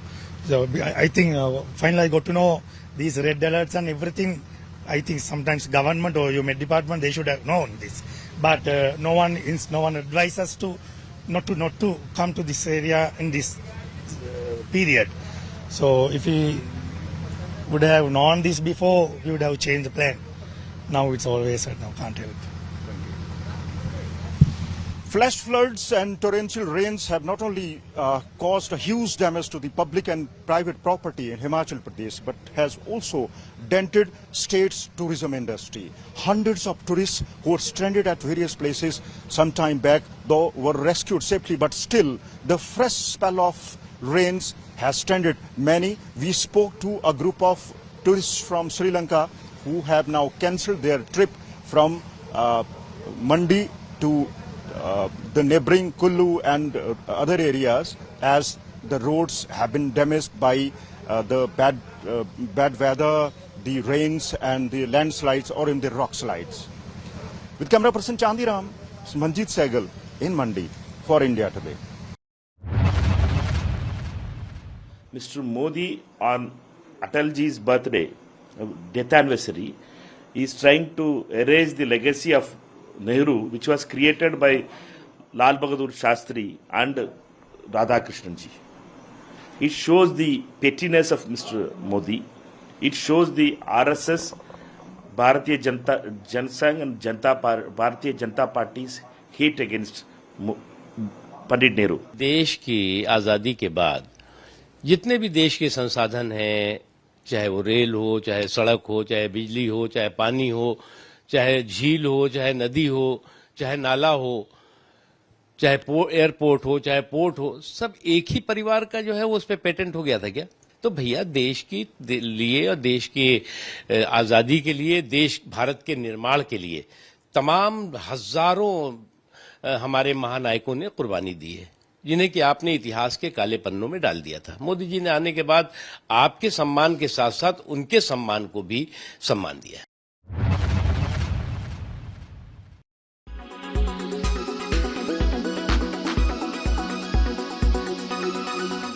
Make your media plan smarter with India Today Live TV on your connected devices.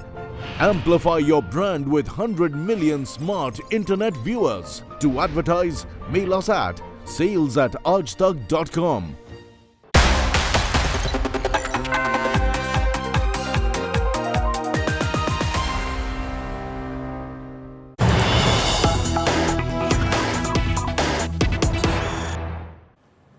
All right, let's cut across to Supriya Sule, Sharad Pawar's daughter, speaking even in the backdrop of all that speculation that Sharad Pawar might just be joining the NDA. As Pawar has slammed that speculation, still questions raised on his secret meeting with his nephew Ajit Pawar, who's now joined the BJP. Supriya Sule speaking.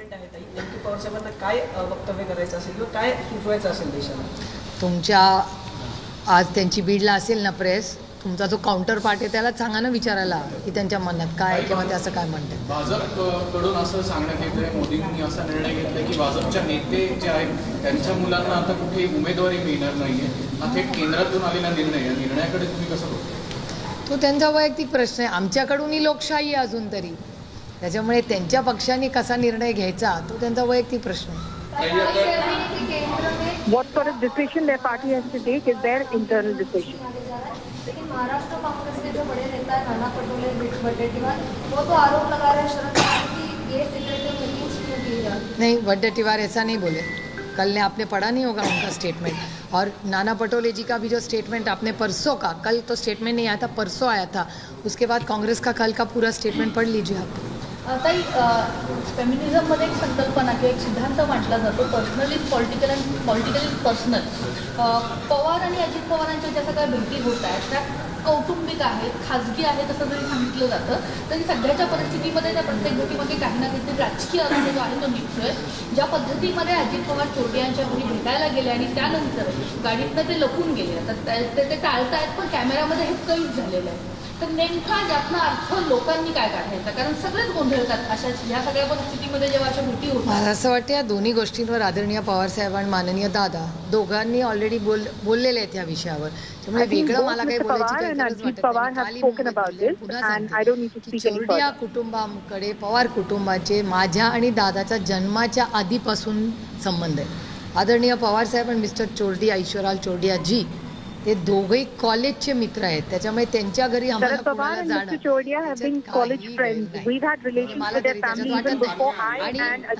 दुसरी एक गोष्ट की पार्लमेंटमध्ये किंवा कुठल्याही डेमोक्रेसीमध्ये dialogue असलाच पाहिजे.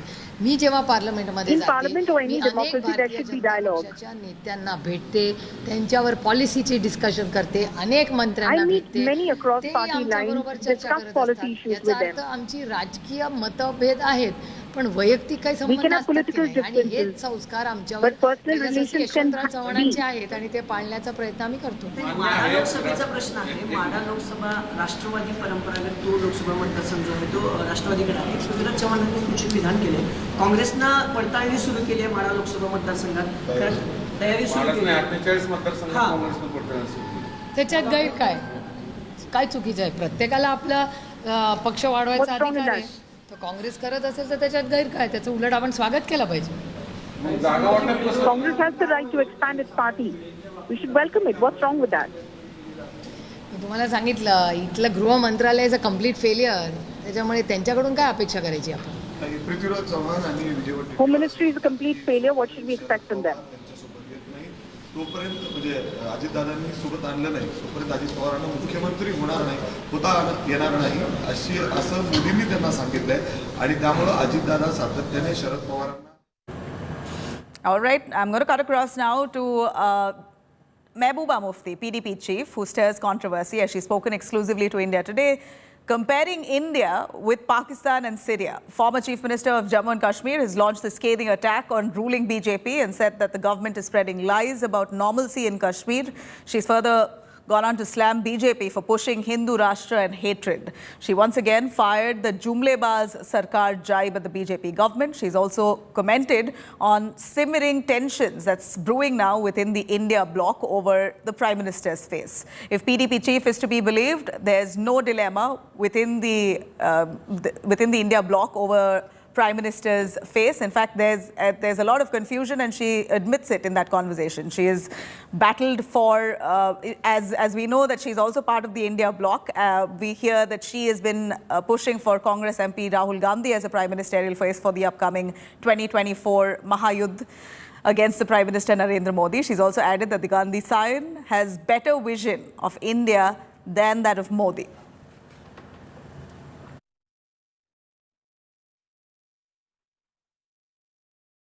Why are Kashmiri Pandits leaving Valley? Why were they protesting in Jammu for almost a year that we don't want to go back? Then they were forced to go back. And now whosoever is living in Kashmir, they have bunkers outside. They can't interact with the society. They can't interact with their neighbors. This is how they are living. I mean, if any Kashmiri talks about these things, they can't talk.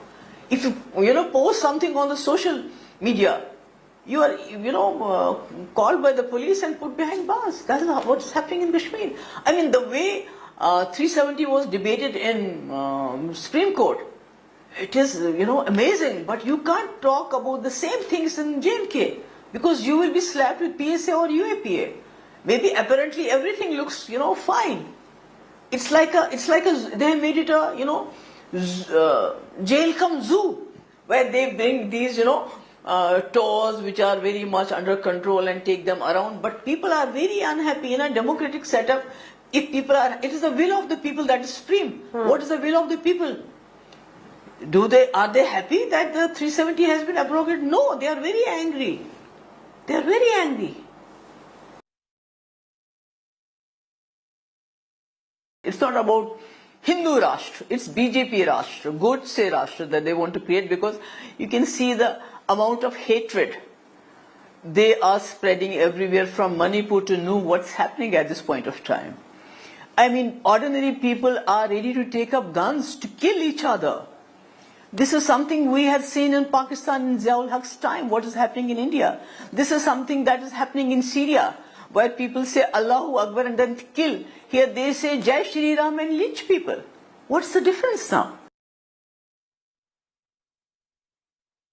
Tell me, is the criteria for the Prime Minister to be that he should be illiterate?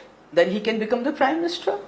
That he should not have no vision except, how the Gaurakshaks should lynch people in the name of Shri Ram? Is that the vision? I think Rahul Gandhi definitely has a much better vision for this country than these Gaurakshaks and other people that, are ruling the country at this point of time. So I think he's educated, very well educated.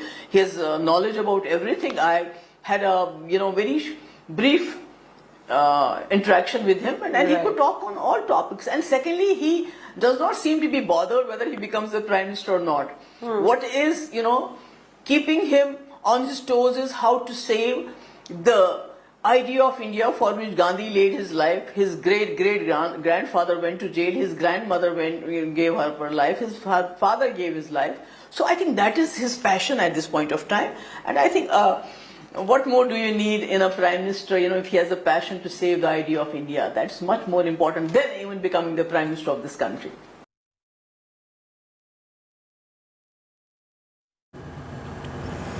All right, that was Mehbooba Mufti, who spoke extensively about her view of what normalcy is in Kashmir. She's also spoken about India being like Syria and Pakistan. She says, what's the difference when people in Syria say Allahu Akbar and commit crimes, go kill people? The same things happening in India here, people chanting Jai Shri Ram and lynching. This is the former Chief Minister of Jammu and Kashmir, Mehbooba Mufti, who's launched the scathing attack on the ruling BJP and pointed out that Modi predicting or speaking of normalcy in Kashmir is not true. The situation is far from normal in the state. Let me quickly cut across to Kavinder Gupta and Sunilji Bhatt joining us live. Sunil, go on, as we know that Jammu and Kashmir. Go on, Sunil, if you are with Kavinder Gupta, I'll toss to you. Please give us some reaction on that. Absolutely. Nabila, right now I am being joined by senior BJP leader and former Deputy Chief Minister of Jammu and Kashmir, Kavinder Gupta. Kavinder Gupta ji, first of all, many thanks for speaking to India Today. Kavinder Gupta ji, PDP Chief and former Chief Minister of Jammu and Kashmir, Mehbooba Mufti, in an interview with India Today's Maushami Singh said that that the situation in the country is right now worsening, and she has equated India with Pakistan and Syria. Your reaction? कि हालत भारत की खराब नहीं है, हालत उनकी खराब है जो केंद्र को ब्लैकमेल करके अपनी राजनीति चलाते थे। आज जमायत, हुर्रियत जिनकी सपोर्ट वो करती थी और जो इनकी सपोर्ट करते थे, आज कहीं दिखाई नहीं देते। पत्थरबाजों को गुमराह करने वाली महबूबा मुफ्ती आज राजनीतिक जमीन खिसक चुकी है और वही कारण है कि फ्रस्ट्रेशन होती ही है। नहीं, उनका कहना है कि धर्म का दुरुपयोग कर रही है बीजेपी की सरकार, और उन्होंने कहा है कि जो बीजेपी से जुड़े हुए संगठन हैं वो जय श्री राम के नाम पर जो है लिंचिंग्स कर रहे हैं, ऐसा महबूबा मुफ्ती का आरोप है। देखिए, किसी का भी धार्मिक इतिहास देखिए, कहाँ लिंचिंग होती है ये वो खुद ब खुद समझ सकते हैं। हमने पुराना इतिहास देखा है, कई लोगों को रुई में डाल करके जला दिया गया, तवे पर बिठा दिया गया, कढ़ाई में तला गया। ये किन लोगों का इतिहास है? ये हिंदुत्व नहीं कहता, ना ही इस प्रकार की बात करने वाले हिंदू संगठन है। जो सनातन है, जो हिंदुत्व है, हमेशा सर्वे भवन्तु सुखिनः और वासुदेव कुटुंबकम की बात करता है। ये वो कौन से हिंदू हैं जिनकी ये बात करती हैं? हमें तो हिंदुस्तान में सब सही नजर आता है, लिंचिंग करने वाला समाज कोई दूसरा है। लेकिन कविंदर गुप्ता जी, अगर हम देखें हाल फिलहाल के इतिहास में मतलब धर्म के नाम पर जो है कई बार कई संगठन हिंसा करते हैं। देखिए, भारत का एक संविधान है और संविधान के तहत सब पर कार्रवाई होती है। कोई भी संविधान से ऊपर नहीं है, लेकिन ये धार्मिक भावनाओं को भड़का करके गुमराह करने वाले जो लोग हैं वो किसी के हित में भी नहीं है। तो आप निंदा करते हैं हर प्रकार की हिंसा? देखिए, बिल्कुल हिंसा की तो निंदा होनी चाहिए, लेकिन जुल्म करना भी पाप है और जुल्म सहना भी पाप है। तो कविंदर जी, जो महबूबा मुफ्ती बयानबाजी कर रही हैं, वो कह रही हैं कि 370 हटने के कारण जम्मू कश्मीर की पहचान खत्म हो गई और जम्मू संभाग को सबसे ज्यादा नुकसान पहुंचा है, और जो नॉर्मलसी का दावा किया जा रहा है वो फर्जी दावा है, कश्मीर में कोई नॉर्मलसी नहीं। देखिए, नॉर्मलसी लोगों को नजर आती है, ना कि इनको वो चश्मा पहनना पड़ेगा जो सच का, उसके बाद इनको ये जो स्टेट की पहचान खत्म होने का कारण, नंबर 1, इन्होंने 70 सालों में लद्दाख को एक काले नहीं दिया, उनके साथ दूसरे दर्जे का व्यवहार किया। यही हालत जम्मू के साथ रही और स्टेट की पहचान इसलिए बदली गई क्योंकि आपने मिलिटेंसी के गड्ढे में सारी स्टेट को घेर दिया। आपने पाकिस्तान के लोगों का समर्थन किया, पाकिस्तान के बातचीत करने की ब्लैकमेलिंग केंद्र के साथ की। हुर्रियत और जमायत के जो कैलेंडर थे उनका आपने समर्थन किया और उसको आपने माना। आज ये कुछ नहीं है, आज पूरा जम्मू कश्मीर के बच्चे, आज रेडिकलाइजेशन वहाँ पर नहीं होती, पूरा साल स्कूल लगते हैं, हम खुद समझ सकते हैं। तो महबूबा मुफ्ती कह रही है कि जो 370 है, जो विशेष दर्जा था जम्मू कश्मीर का, वो उन्हें वापस चाहिए।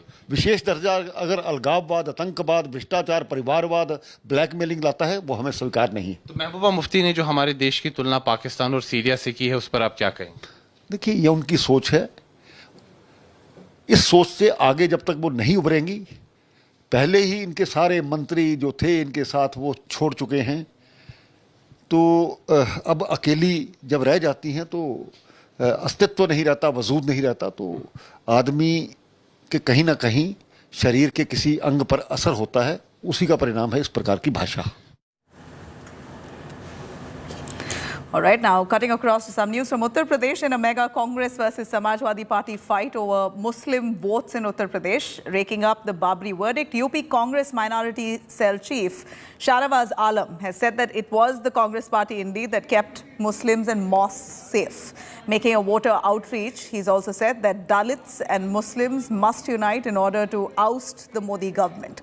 Samajwadi Party and the BJP were quick to react, slamming the Congress neta. BJP said that it is the Congress that has always made attempts to keep Muslim community away from any kind of development. Further added that Muslims of the country know that Congress has betrayed them in the name of politics.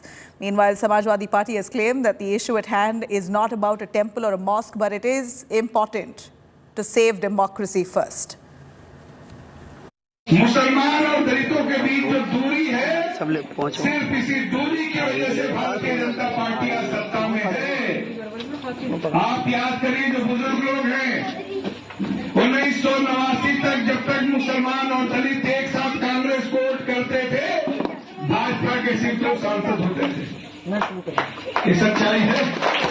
Congress अभी भी चाहता है कि अल्पसंख्यक समाज को वो चिकनी चुपड़ी बातें करके, गुमराह करके केवल वोट बैंक की तरह इस्तेमाल करे, लेकिन अल्पसंख्यक समाज वोट बैंक की तरह इस्तेमाल होने वाला समाज नहीं है। ये डेवलपमेंट की तरफ आगे बढ़ने वाला समाज है। देश का हर मुसलमान ये जानता है कि मुसलमानों के ऊपर किसने राजनीति की, किसने मुसलमानों को वोट बैंक समझा, किसने मुसलमानों का वोट लेके उनके साथ जो है उनको धोखा दिया।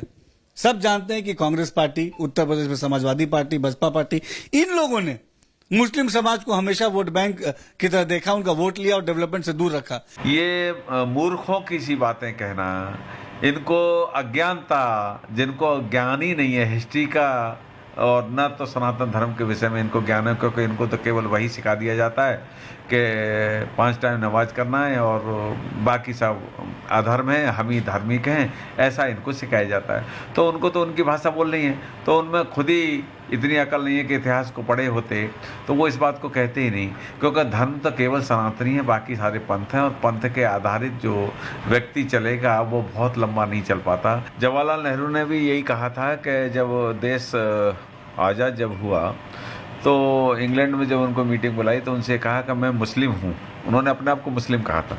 सवाल केवल मंदिर मस्जिद का नहीं है, सवाल भारत के संविधान के सुरक्षित रहने का है। भारत जो दुनिया का सबसे बड़ा लोकतांत्रिक डेमोक्रेसी कंट्री है, उसके लोकतंत्र को भी बचाने का है। धर्म हमारी आस्था का विषय है उस आस्था के लिए भारत के संविधान ने सबको स्वतंत्रता दे रखी है।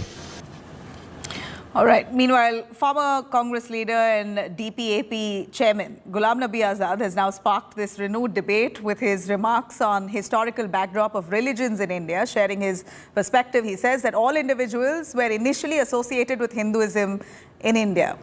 Listen in. हमारे हिंदुस्तान में इस्लाम सिर्फ वैसे ही पूरा इस्लाम तो आया ही है 1500 साल पहले। हिंदू धर्म बहुत पुराना है, तो बाहर से आए होंगे 10-20, वो जब मुगलों के वक्त में उनकी फौज में थे, बाकी तो सब हिंदू से ही कन्वर्ट हुए हैं मुसलमान हिंदुस्तान में। और उसकी मिसाल हमारी कश्मीर में है। कश्मीर में कौन था 600 साल पहले मुसलमान?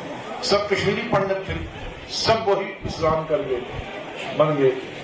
तो मैंने कहा सब इसी धर्म में पैदा हुए।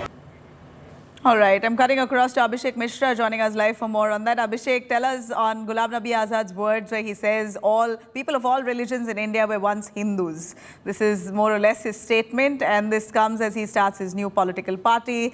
He's been seen to show some kind of support to the BJP, very tacit support, and these words are just in time.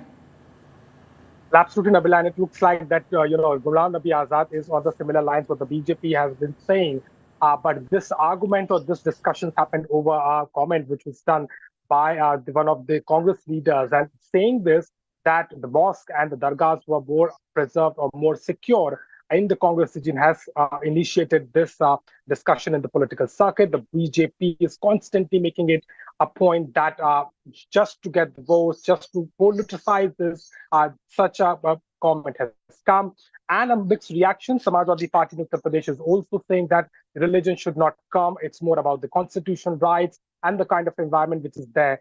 But a very clear indication, Nabila, that just before the general elections, be it Uttar Pradesh or other states as well, the Congress is going to be very sure about the fact how the social harmony has been interrupted, or the kind of actions which are taken by the government, whether it was one-sided or not. And a lot of things which are already happening, be it the violence which happened in Haryana, or the kind of, the communal things which happen in Uttar Pradesh as well. That is something which is going to be a point of discussion, and it's going to escalate further. And as we see, Abhishek, we also see in Uttar Pradesh, Congress's minority cell chief, Sarfaraz, has said that it's the Congress government that actually kept the Muslims safe and the mosques safe. So this is his appeal to Muslims to vote for the Congress, and also ask for Dalits and Muslims to come together to oust the BJP from power. SP and BJP have responded to it. Well, indeed, and Congress is coming back to its foundation, because for the 26 years, it has the government in Uttar Pradesh, and the core formula was Dalit, Brahmins, and Muslims, and that is something which it is again eyeing with this India Alliance and the support of the Samajwadi Party here. But it looks it's way too early, because a lot of things are happening now with the alliances being formulated, and a lot of cross-party partnerships that are coming and going. It will take some time, but one thing is very clear with this agenda and with this kind of narrative which has been set, and the Congress party who is talking about the politics of divide, accusing the BJP government. This is what we can certainly expect more with the run-up to general elections, Right. and the more of the acquisition will come in this way. It's really interesting, as SP and the Congress are part of the India bloc, the united opposition bloc to take on the BJP in 2024. But yet, within state levels, we're seeing a lot of back and forth when it comes to commenting and appealing to their vote bank. So it's going to be interesting to see how the India bloc will really manage to keep its flock together until the Lok Sabha 24. Thank you very much for joining us. Coming up right after a short break, we're going to take you through all the updates on Chandrayaan's voyage. Chandrayaan 3, a crucial step as it inches closer to the moon, propulsion model and lander to separate. Stay with us as we take you through every angle and in detail on what this means.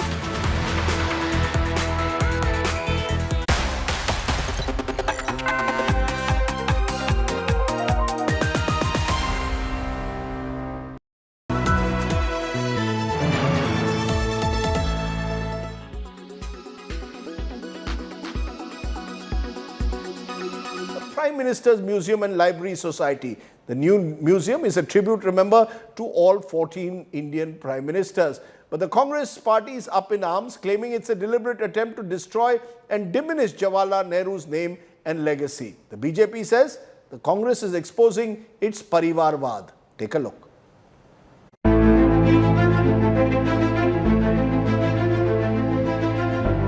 The campus where India's first Prime Minister lived for 16 years until his death in 1964, called the Teen Murti House.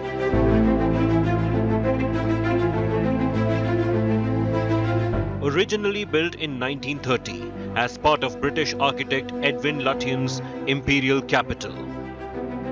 The same campus developed into the Nehru Memorial Museum and dedicated to the nation 6 months after the passing of the first Prime Minister, on his 75th birth anniversary. But the name change has triggered a political controversy. Congress has accused the Modi government of attempts to contaminate history and remove tangible symbols of Nehruvian legacy. Congress allies too have echoed similar accusations. यही stadium जो भगवान विष्णु के नाम पे था एकाना, अटल बिहारी वाजपेयी जी के नाम पे किया, हमें कोई नाराजगी नहीं है और हमें खुशी तब होती जब उनके गांव बटेश्वर में भी एक यूनिवर्सिटी बन जाती, तो शायद उनके परिवार के लोगों को और शुरुआती समय पे जिन्होंने उन्हें राजनीति में आगे बढ़ाया, उनका भी सम्मान हो जाता। The BJP has hit back. Its attack centered around the Nehru Gandhi dynasty. The ruling party accused Congress of promoting family politics.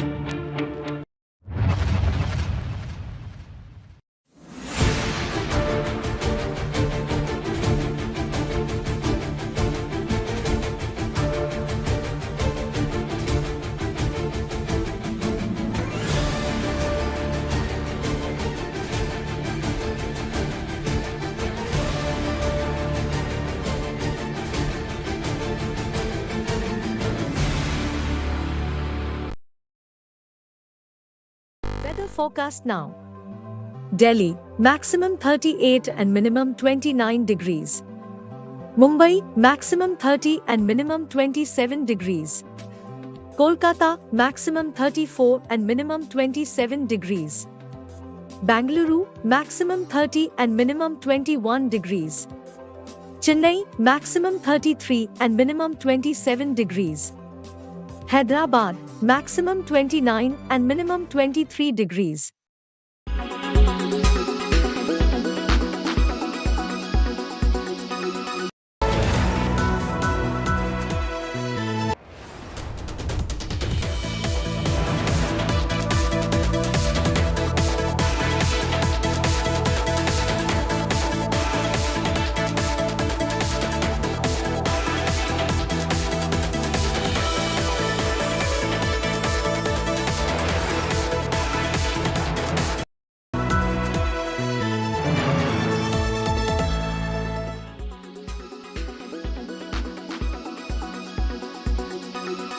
As a tourist, we are expecting some alert before. So I think finally I got to know these red alerts and everything. I think sometimes government or your Met department, they should have known this. But no one advised us to not to come to this area in this period. So if we would have known this before, we would have changed the plan. Now it's always now can't help. Flash floods and torrential rains have not only caused a huge damage to the public and private property in Himachal Pradesh, but has also dented state's tourism industry. Hundreds of tourists who were stranded at various places some time back, though were rescued safely, but still the fresh spell of rains has stranded many. We spoke to a group of tourists from Sri Lanka who have now cancelled their trip from Mandi to the neighboring Kullu and other areas, as the roads have been damaged by the bad weather, the rains and the landslides or in the rock slides. With camera person Chandrayaan, Manjeet Sehgal in Mandi for India Today. You saw the clothes, you saw the celebrities, you saw the jewelry. Time now for you to see footwear fashion and how to keep it dramatic this season. Here's a look. When it comes to footwear, a lot of drama is now making way. For instance, Freddie Mercury makes a comeback with Theatre XYZ heels. Harrison, Dark Horse, and this is the Theatre XYZ one. My favorite pick from their drama collection. It's got the boss-like appeal to it as well. Even the Harrison Cloud9 from the collection is now gender fluid and mainstream. Not just that, boots for all weather are here and they look chic. I'm a sucker for color this monsoon, and the monsoon footwear these days are coming in different colors and different patterns. I'm just loving every bit of it. Right from bubblegum smelling sandals to jelly shoes in all shapes and sizes and colors, monsoon shoes are sure having a moment. And if you have the courage to wear something different, try out these jelly ones from Melissa that are available in every color for different moods. And if you are the classy, safe type, your footwear can still have a lot of drama. These picks from OCD, especially the tap dancing Rebeccas or the dramatic Julies, come in with elegance in its own dramatic twist. It's a beautiful artisanal work of craftsmanship made by artisans of India. And just look at the kind of drama it is adding to my foot. While this season is all about adding drama, remember, wearing a story on your feet is all the 2023 footwear fashion is all about. In New Delhi, Chaiti Narula for India Today.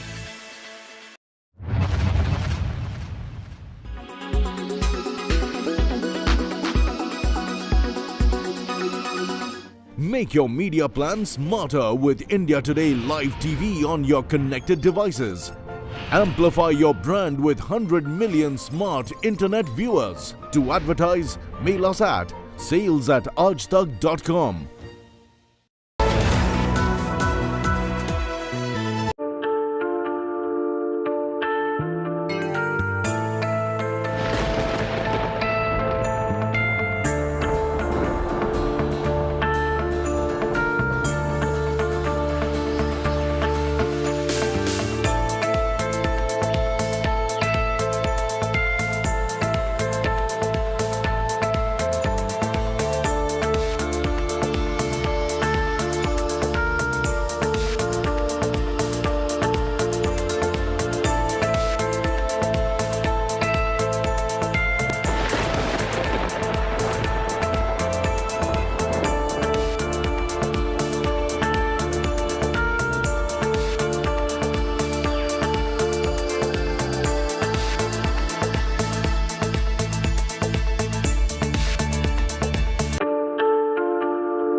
All right, Chandrayaan 3, a significant development that's coming in as it gets much closer to the moon.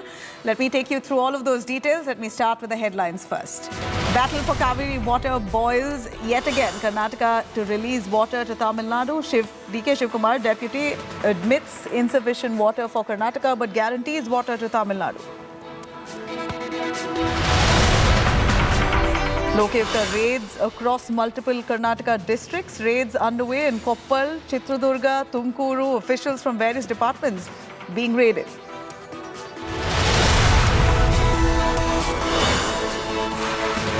PDP chief's no-holds-barred attack on Modi government likens India to Pakistan and Syria, says BJP is pushing Hindu Rashtra and hatred. In India, this is something that is happening in Syria, where people say Allahu Akbar and then kill. Here they say Jai Shri Ram and lynch people.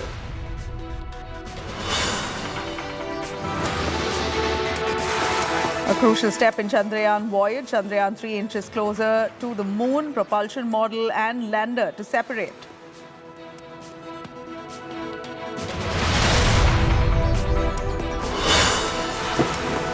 And Gadar 2 breaks Pathan's record, becomes the only film to score 30 crore plus on its 6th day of release. मैं निकला ओ गड्डी लेके और रस्ते पर ओ सड़क में एक मोड़ आया मैं वक्त दिल छोड़ आया बड़े मौके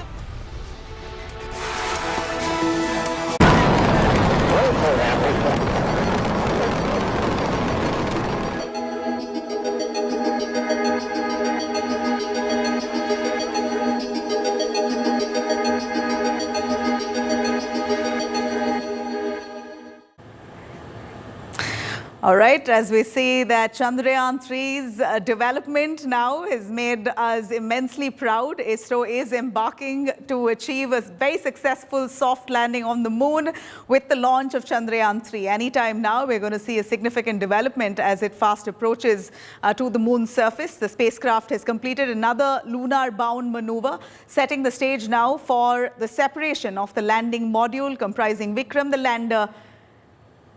In fact, remember, Chandrayaan 3 spacecraft is set for a scheduled moon landing on August 23rd, aiming to become the 4th nation to achieve this milestone after US, Russia and China. Post-separation Vikram, carrying the Pragyan, will begin its separate lunar voyage from the propulsion module. Now, the Vikram lander has been named after Vikram Sarabhai, father of the Indian space program, and designed to function for 14 days, will be engaged in exploring Lunar's south pole. And the Pragyan rover 6-wheeled vehicle, which has instruments that's configured with payloads, will roll out to conduct experiments on moon's surface for 14 days.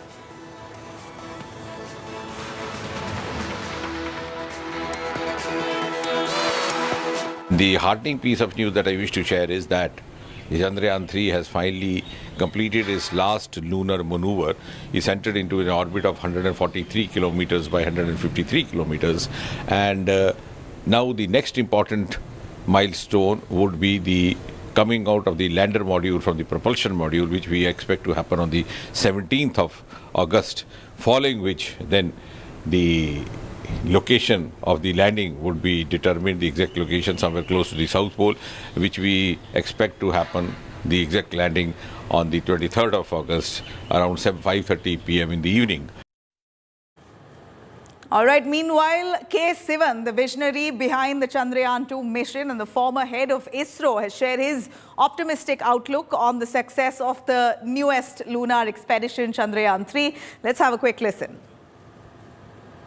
This time, Chandrayaan 3, the total system contained a propulsion module and lander, and inside the lander, the rover is sitting. And why the propulsion module anyway is required to take the orbiter from the earthbound orbit, which is the launch vehicle orbit. From that, the propulsion system has to take the orbiter all the way to moon and inject that one into a circular orbit of 100 kilometers. Yes. We will carry out the in situ experiments on the moon's geology. Okay. And that too, this experiment is happening near South Pole, wherein nobody else have gone. Yes. So something new science may come out of this one. Some new research, new findings, and science will come out of that, like water quantity and other geological parameters. It will be known. So it will be a science experiment also beneficial. So both technologically one thing and scientifically another part. All right, I'm going to cut across to Pramod Madhav, who's been very closely tracking the developments on Chandrayaan 3. Pramod, in just about 25 minutes' time, we're in fact giving our viewers the timer as well. The Chandrayaan's rover will be separating from its lander. What does this really mean? India, of course, I know that India is going to be the first country in the world to be landing in the south pole of the moon. Give us some updates as the countdown begins.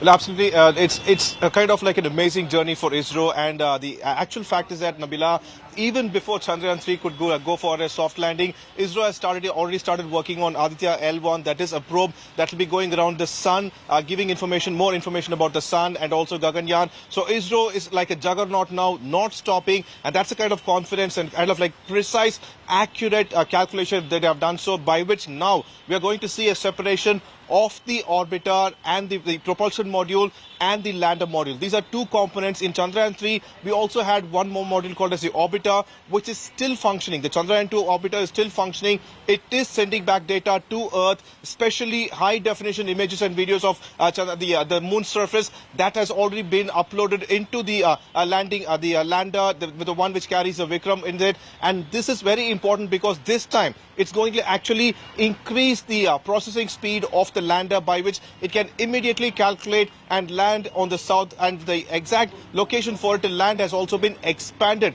These are the lessons that were learned from the Chandrayaan 2, and all this has been incorporated very clearly and very boldly.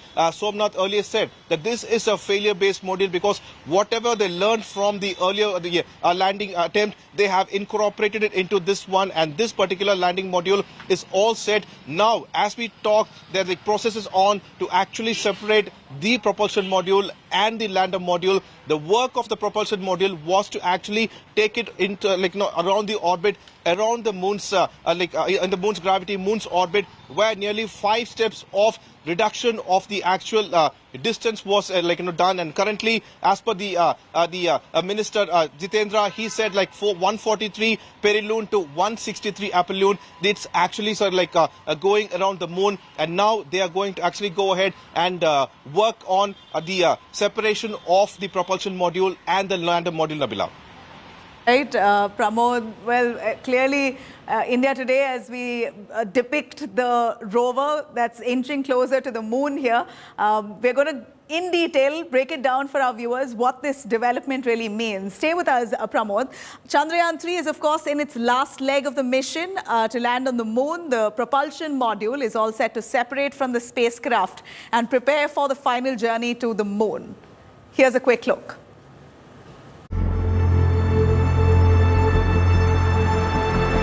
Chandrayaan 3 spacecraft and propulsion module, having spent 34 days together, are all set to part ways and embark on their respective journeys on 17th August.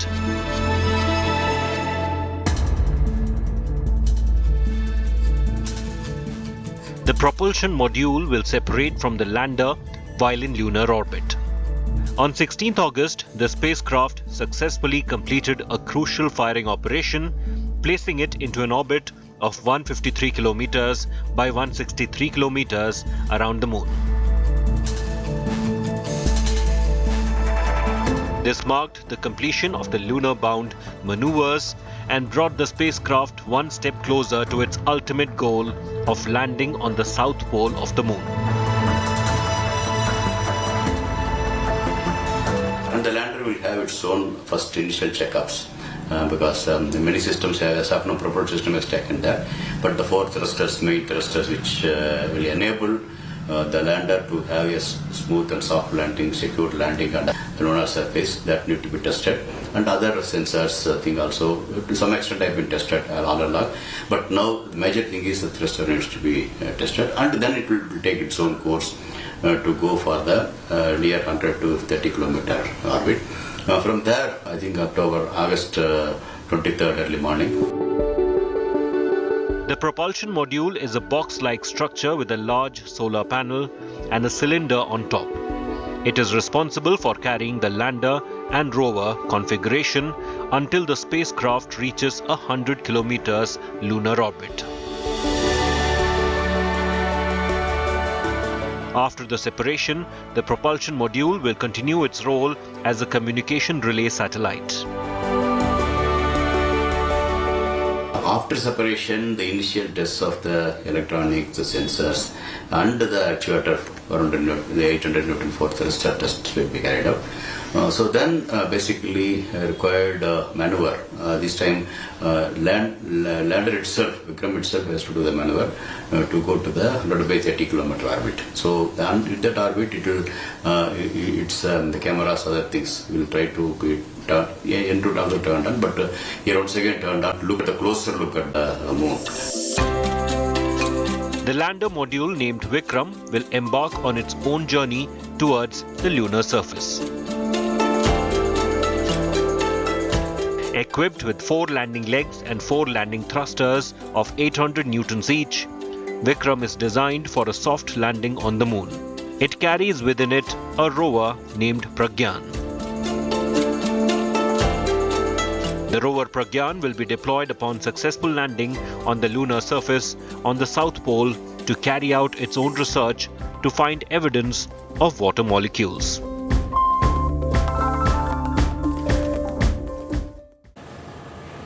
All right, as India Today has spoken to Dr. Amitabh Ghosh, who is a space scientist working on NASA Mars missions since 1997. In fact, listen in to this exclusive conversation.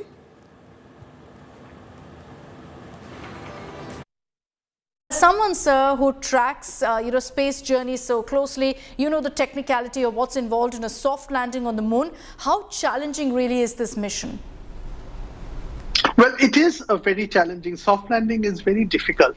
See, for the Mars missions, we call it 7 minutes of terror.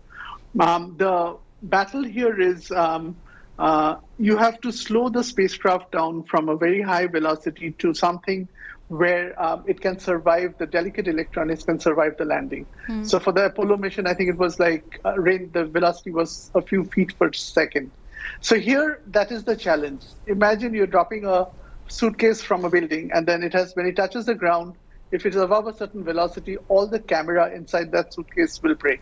So it's a very challenging thing, and this is done mostly. It's an automated thing. You can have a response system, but you cannot manually change a lot of parameters during the descent if something was off. So it is reasonably challenging. So of course, it's a hard thing to do. I'm sure you saw what happened to Chandrayaan 2, which is that it very successfully reached to the moon, which is why we don't really call it a failure here. It was partially a success, partially a failure, because only the soft landing, Dr. Ghosh, wasn't accomplished. Right. Do you believe that whatever went wrong there has been fixed in this particular case in Chandrayaan 3? It's very difficult to see that. See here, the game is, if you're 99% successful and 1% not successful, you don't get the data, right? So it kind of has to be 100% successful. So whether the problems have been fixed, it is like if your car was not working and you took it to the garage, and you hope that the problems are addressed. Sure. And it's a little more difficult in the garage because you are into this unknown parameter set. So you don't know a lot of parameters, right? So so the reason these spacecraft missions are so hard, that you have to make a very judicious choice of parameters, and then if it was outside that envelope, you have to have an automated system which corrects and still keeps the spacecraft safe. So I would assume that things have been taken care of, but there is no way to 100% know, and particularly being outside the mission team, right? All right, much anticipation and promise around the Chandrayaan 3 this time. Surely ISRO is mighty confident. I'm going to bring back Pramod, who's closely tracking those developments, tracking ISRO. Pramod, tell us, as we know that India is not alone when it comes to lunar missions, the traffic has surged. Multiple countries wanting to land on the moon and do their independent moon missions. And India has been the first when it comes to landing on the South Pole. If Chandrayaan 3 is successful, will be the first country to do so. Give us more on the anticipation that's now building around this touchdown that's going to happen in 5 days' time on the 23rd. Well, it's like there's a lot of anticipation behind it, because the exact value, because earlier when we for a long period after the introduction of SpaceX, one question that was put forward with Somnath is a kind of comparison between SpaceX and ISRO claiming why can't, several questions were asked in front of him about why can't they go for a reusable vehicle and such things. At every time, Somnath used to reply that ISRO knows what India needs and ISRO knows how it should be done. That's the reason. Even though the Russian satellite can reach the moon in a shorter period, ISRO is actually taking a longer time. But at the same time, this is not cheap, but a cost-effective method.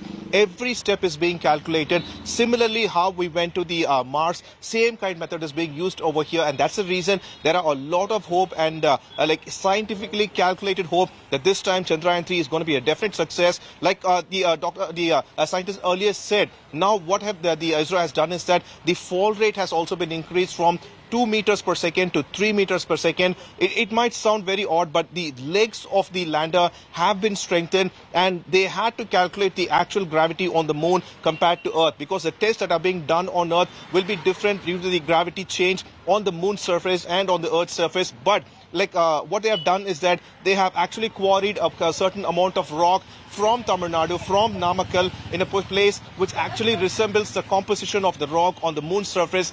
That was used over there, and they have used helicopters, they have used cranes to actually test like how far can the lunar orbit, the particular Live landing module, what is the kind of strain it can gain.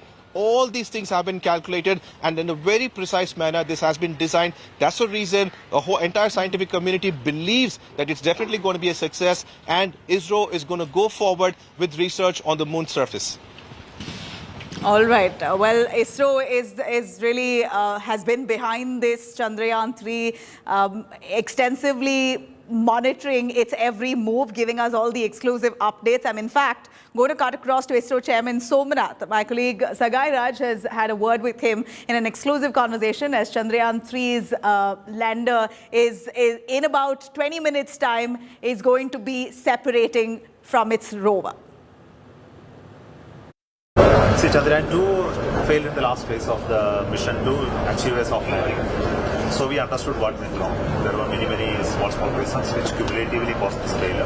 So we addressed all of them, corrected all of them. But then the crux is that this is not the only possibility that it can fail. There are many other possibilities anything can fail. So we addressed all such failure modes, and we built more rigorous hardening of many systems, including its ability to land at a higher speed, more propellant to handle, more power generation capability, more disorientation capability, more ability to handle rotations.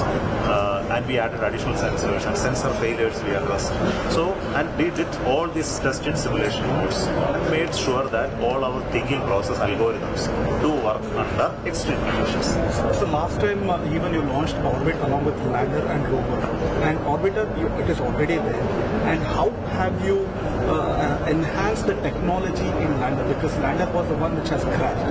How have you enhanced the technology? It's not the technology that is enhanced, it is the design boundaries that have been set. See, there is certain conditions in which it is supposed to work, and the conditions in which work has a window. If anything happens beyond the window, it may work, it may not work. So what we did this time is the window is expanded. Its ability to land at a higher speeds. Its ability to work within this much quantity of propellant is enhanced. We say this much is the power capability, we expanded. See, for the country there is so much of benefit. See, we will have to understand that this is a mission where we are demonstrating one of the capability of this nation for soft landing on the moon.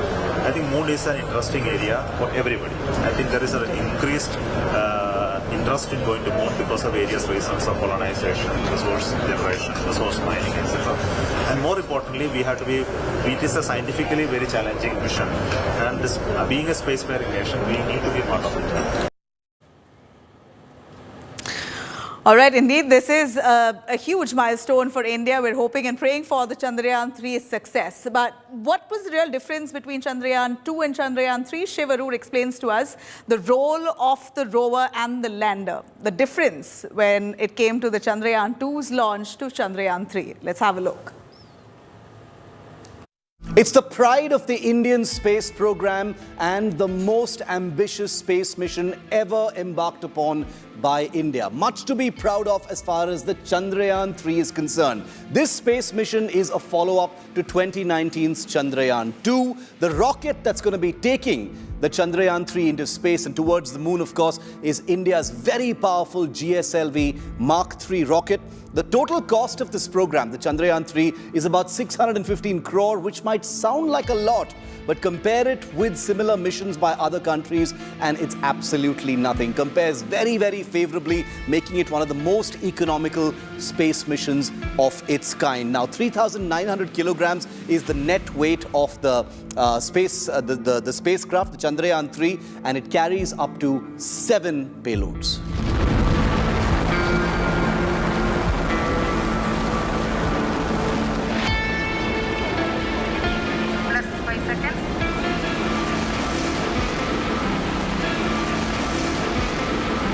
Now, the Chandrayaan 3 program is going to be very busy after blast-off. There's much to do on the journey to the moon and also once it reaches there. But broadly speaking, the 3 main mission objectives include: 1, of course, demonstrate a safe and soft landing on the lunar surface. The second, of course, is to demonstrate a rover roving on the moon. That rover will, of course, come out from the lander vehicle. And finally, to conduct in-situ experiments on the lunar surface. So these are the 3 basic mission objectives of Chandrayaan 3.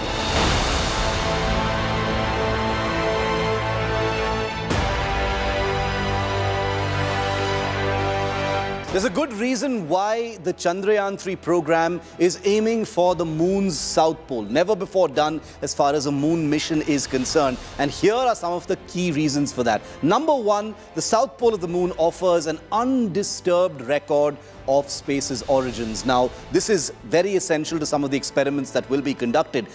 Reason number 2, it is an untapped source of essential resources, which could mean something for humankind's future. It is said to hold ice molecules in substantial amounts, very crucial to the in-situ experiments that will be conducted by Chandrayaan 3. The craters are cold traps and could contain certain fossil records, which of course will be of great interest to research and scientists. It's got a different geology than equatorial origin, which of course is important because a large part of the equator, which has seen many moon missions before, has been quite extensively studied. This will be a rare one to the moon's south pole. So many, many new things to look out for.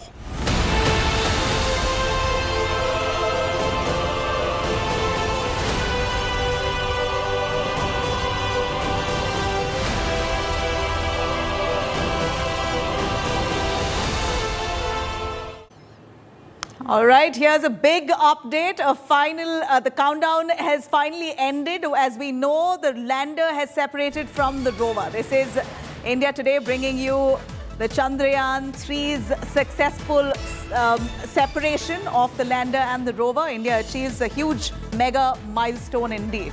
The mission Chandrayaan 3, as we know, has now so far been as per planned. It's achieved a massive milestone as the separation has just happened. The lander and the rover has managed to separate successfully. Pramod Madhav, who's tracking those developments. Pramod, countdown has finally ended. The lander Vikram separates from its mothership, and this is exactly as per planned. It's going to be another 5 days until it touches the surface of the moon's south pole. India to be the first country to do so. So far, it's been absolutely going as per planned. Another milestone that India has achieved here. It absolutely is. The Chandrayaan orbit has crossed almost 3.8 lakh kilometers, the distance between Earth and the moon, and it has reached the spot. And now the ISRO, after the separation, what they will do is that the propulsion module will be going on a circular orbit 100 kilometers above the moon's surface.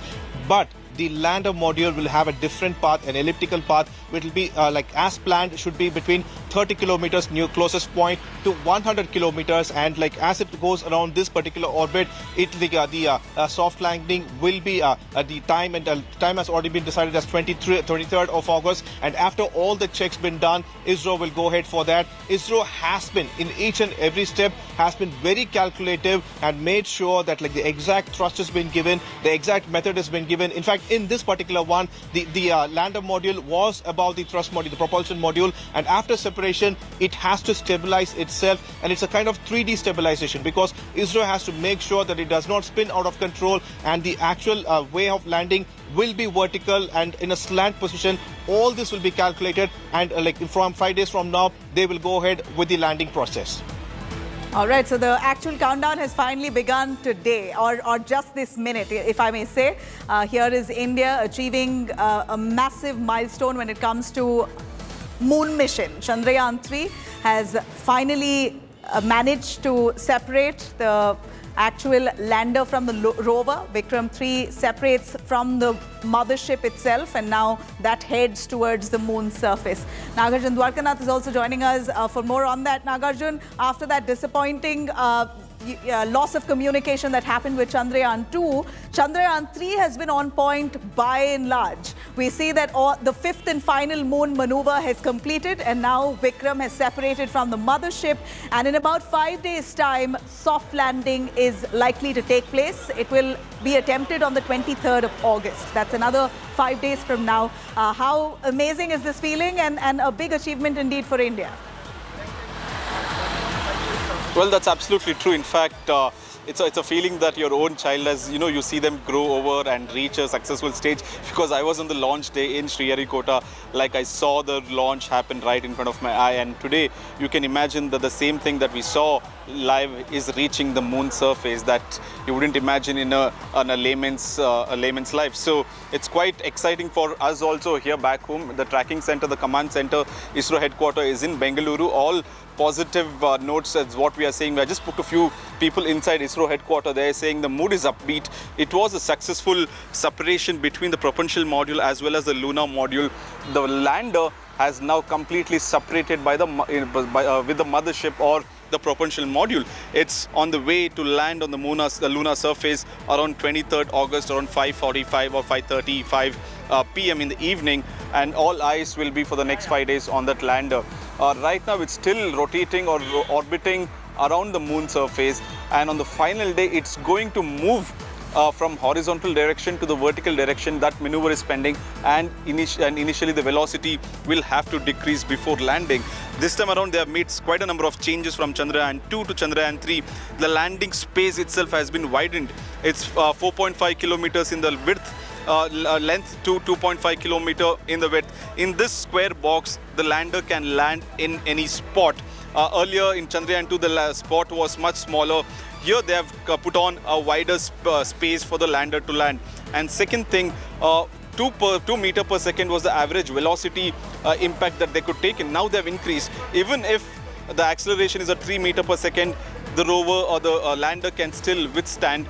And also all the data that they had in Chandrayaan 2 and what exactly the errors were caused, all of them have been addressed in Chandrayaan 3. So the ISRO team here in Bengaluru are quite hopeful that Chandrayaan 3, come what may, will land on August the 23rd on the surface of the moon, and it will be a big successful machine.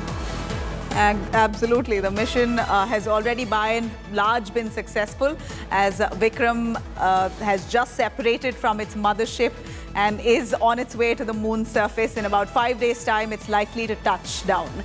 Thank you very much, Nagarjun. I'm going to cut across to Pramod, who's with us and closely tracking this. Pramod, give us a breakdown in as simple terms as possible on what's the whole frenzy around Chandrayaan 3 landing on the moon. What exactly is the mission? It's going to be there for likely about 14 days is what we believe, and there's going to be some kind of, it's going to be on an expedition to try and find out what the moon looks like, taking pictures of the moon to try and find the soil composition, and if at all there could possibly be life on the moon. That's something that the rover will attempt to understand. Nabila, for centuries, it has been a fascination for the people on Earth because it's the closest a satellite object to Earth, a spatial object. And the interesting factor is that there is a quite possible, like we cannot negate claiming there could not be any life form, but will that be a carbon-based life form or some other kind of life form is something only Chandrayaan 3 can say. And the very important part here is that, just like we mentioned earlier, several nations have done research on the moon. They have even a man has walked on moon, but the the interesting factor is that Chandrayaan 1 was the one that confirmed the presence of water on the moon, and now like a lot of discussion, lot of think tanks are going ahead and trying to find out if the moon can be used as a pit stop for further more research, sending mission rockets from there to other places, because now we are discussing, the earth is people are discussing about asteroid mining and colonization of various planets, be it Mars or anything. So this is where the moon plays a very important factor. But for ISRO has always been a big brother. When every other nation does it in a costly manner, in a coveted manner, ISRO has been a teacher. ISRO has been open to any kind of person with a scientific thought in a learning process. ISRO has done so far, and even various scientific communities believe that whatever research or ISRO finds on the moon, that data will be available for everybody. That will help in understanding the moon, because there are even when we spoke to Somnath earlier, he said that the orbiter and the propulsion module will be going around the moon, because the moon's gravitational pull and the moon's electromagnetic pulse is entirely different. It's not exactly the same everywhere. It's kind of has a kind of wavy pattern. So all these things ISRO wants to go there and research. That will be definitely beneficial for the human population, and that's the reason, even though Lunar is racing with us to reach the moon, the actual entire world is looking to ISRO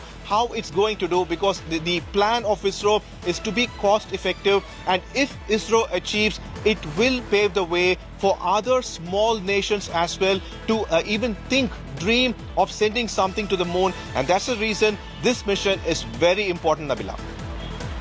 All right, so how long will this experiment go on for? Is there a likelihood for it to go beyond the prescribed time? And Chandrayaan 2, we believe, even as much as people say it may have been a failure, what we know is that it had lost communication. So, of course, eventually they couldn't progress with the mission because communication was lost. But so far, Chandrayaan 3's communication with its rover and lander has been on point. Any word on how long will this expedition go on to? Nabila, in scientific terms, it's not we would call it more like it was a hard landing, not a soft landing, because the Chandrayaan 2 orbiter is still functioning. It's sending back data. So that way, Chandrayaan 2 is still active. And that's the reason we are not sending an orbiter this time, only a propulsion module. Even this propulsion module is carrying a shape sensor on it to actually do research and collect data from the moon's orbit about the Earth. So that is also we are not wasting anyway. And the aspect here is that this particular lander and the rover will be functional for one lunar day, that is 14 days together. That is a period when it can use its solar panels and generate energy. That way it will be used, and the orbiter, the propulsion module, will be still functioning as a mode of communication between the lander and the space center, Deep Space Research Center of ISRO in Bengaluru. That way it will also be used. So the orbiter is going to be functional, Chandrayaan 2 is functional, and the lander and the rover will be functional for 14 days, Nabila. All right, so this is really the penultimate step. If you really see, the final countdown actually begins now. And billions of dreams riding on the back of the Chandrayaan 3, Pramod, do you agree that people of India are very, very keenly watching this? And this really brings another feather on the hat of India's mission. And also give us a sense of Russia trying to race to the lunar surface with their lunar mission called Lunar. Is it true that they're going to be landing before us?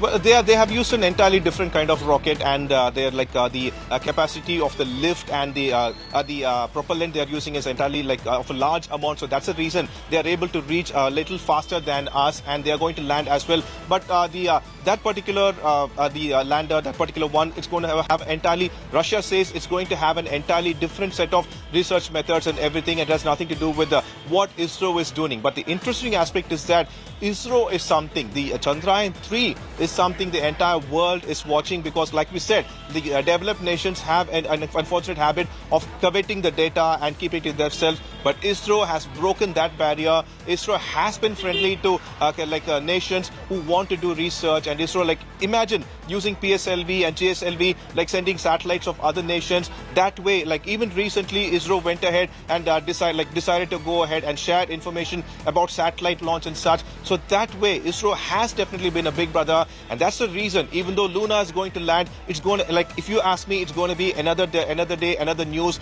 But ISRO's Chandrayaan launching, it's something like a dream of a billion people, around the world, and everybody's going to keep watching. And not just that, they're all going to keep praying that this landing, this soft landing occurs, and that way ISRO paves a way to the moon and beyond. Absolutely. Pramod, if you could really give us a sense of this very image that we're seeing on our screens here. It's shared by Team ISRO. The first image that comes in right after the Vikram lander has separated from the rover. This is the image that's been put out at 1:15 precisely by Team ISRO. Could you explain to us this image? What does it really signify? This is certainly a momentous occasion, undoubtedly, for the space agency and for India alike, as this is the third attempt, Chandrayaan 3, where the actual challenge for ISRO begins now, as it gets closer to the moon in about 5 days' time. Nabila, I've been watching the exact scientists who've been behind ISRO, and one thing I've learned from them is that be it Chandrayaan, be it GSLV, be it PSLV, until the mission is over, they do not take any sort of rest. I've seen them work like a clockwork for 24/7, and I'm pretty sure that's what they are doing currently. And that's the reason we have a large success rate with all the missions. Chandrayaan 2 is not a complete failure. It is a partial success. Only the landing was a hard landing, and that's the reason we have full trust over whatever ISRO does. ISRO has this habit of teaching, learning from everything they do, and that's the reason. Even after around August 5th, when there was the lunar insertion occurred, the first images from the moon were absolutely brilliant. Those were actually hasty images showing the surface of the moon. So much accuracy and how the moon surface looked. The actual moon surface is covered with craters because of it being repeatedly battered by meteoroids and asteroids. All those recorded, and those images and visuals have been passed on to Chandrayaan 3's module as well. That way the landing is going to occur. The brilliant part here is going to be how ISRO is calculatively going to use the reverse thruster technology to reduce the speed. Just like the scientists said earlier, the speed had the deceleration must be reduced, and that way the landing should occur. So that is where I'm pretty sure the scientists, even though everything has been done in a calculated manner, are going to have sleepless nights, because like I said earlier, billions of people have kept their hope and dreams on them, and ISRO knows the weight. They are carrying that particular weight, and they are working towards it, Nabila. All right, as we see, ISRO has put out that image there, that very special image of the Vikram lander separating from the rover, and that really signifies that this has been largely a successful mission for Chandrayaan 3 by and far. And now it will either way move towards the moon's surface, even if all the sensors and 2 of its engines do not work. Is that true, Pramod? All right, do stay with us. I'm going to quickly cut across to Nagarjun speaking to Rajiv Chandrasekhar. Listen in. Develop, manufacture, manage these complex, multi-complexity projects of the kind that a space mission involves is certainly something that we should all be very proud of. And in a lot of ways, it is also a symbol of India's growing capability and capacity in these areas. We are the 5th largest economy in the world. We are the top 7 countries in terms of making aircraft carriers. We are the top 4 countries in terms of space. So we are clearly in the leadership as a nation, as an ecosystem of young Indians, of startups and large companies like ISRO, in terms of shaping the future of tech, shaping technologies of the future. and I hope Chandrayaan 3 works out to be a very successful mission in terms of reaching the lunar surface. Prime Minister had come for the Chandrayaan 2 landing to Bangalore. Chandrayaan 3 has been keenly watching, is what we are told. What's the mood among the top officials in Delhi? No, the mood amongst the top of the government will be the same mood amongst every citizen of India. This is a project that every citizen looks forward to with hope and anticipation, and and it is certainly a project that fills every Indian with pride. Our Prime Minister certainly takes the responsibility and ownership and takes a lot of the credit for giving us all the confidence that we can create, build and execute these complex projects today, almost at league with the other countries of the world. आखिरी सवाल sir, आज separation हुआ है, क्या लग रहा है sir आपके मन में जो बड़ा मेन्यूवर था आज हुआ है? देखिए, वो सेपरेशन हो गया है और जो हर भारतवासी के मन में है एक बहुत एक तरह से गौरव की एक फीलिंग है कि हम ऐसे देशों में से हैं जो 3-4 गिने चुने देश हैं जो ऐसे कॉम्प्लेक्स प्रोजेक्ट्स डिज़ाइन कर सकते हैं, लॉन्च कर सकते हैं और एग्जीक्यूट कर सकते हैं. तो मैं बहुत विश्वास के साथ कह सकता हूं कि ये भारत जो नया भारत है पिछले 9 साल में बने हैं, ये आगे ही बढ़ेगा. Thank you so much. Joining us right now here. All right, you had Rajiv Chandrasekhar, Union Minister, who speaks about India's prowess when it comes to space missions, and this is going to certainly boost India's image globally. As we know that there is immense lunar traffic, multiple countries attempting at moon missions. India has been one of the first to be attempting this Chandrayaan 1, 2 and 3. So far, the Indian space mission has been highly lauded globally. So as our reporters tell us very clearly, Chandrayaan 2 also wasn't a complete failure. It was it landed, but it was a hard crash landing. But Chandrayaan 3 by far has been on point. It's as per design, it's now very close to the moon's surface. In about 5 days' time, the rover will be landing on the moon. They're attempting a soft landing, and all right, and once it lands, it's going to be carrying out its experiments on understanding the surface of the moon, clicking, of course, pictures of the moon, what the moon really looks like up close, and understanding the soil composition, and like Pramod told us, to see if there is any kind of trace of life, of any kind of life that the moon holds. Pramod is with us for a little more. Pramod, tell us about the 3 payloads that the Chandrayaan 3 carries with it, and do break it down for us what it really means in this moon mission. Well, the entire mission Chandrayaan 3 had one propulsion unit, which has now separated from the lander module. This is a module that is going to make the actual landing. A soft landing is what ISRO is going to go for. It almost has 6 different... Right, stay with us. Jitendra Singh speaking to Ajat. लेकिन इससे ज़्यादा बधाइयाँ तो अब 23 तारीख को मिलेगी ना जितेंद्र जी? जी हाँ, हमें पूरा विश्वास है 100%, बल्कि 110%, और सारी दुनिया की निगाहें इस समय चंद्रयान पर है, और 23 तारीख को लगभग सायंकाल 5:30 पर चंद्रयान की लैंडिंग भी उसी प्रकार से शेड्यूल की गई है. तो आप लगातार उन वैज्ञानिकों से टच में हैं जो इस मिशन से जुड़े हुए हैं? जी हाँ, बिल्कुल. और ये मिशन चूंकि श्रीहरिकोटा और इसरो की एक परंपरा है कि यदि कोई वहां से वैज्ञानिक या चेयरमैन अथवा कोई अधिकारी सेवा निवृत्त हो जाता है तो फिर भी वो उस मिशन से अपना संबंध नहीं तोड़ता.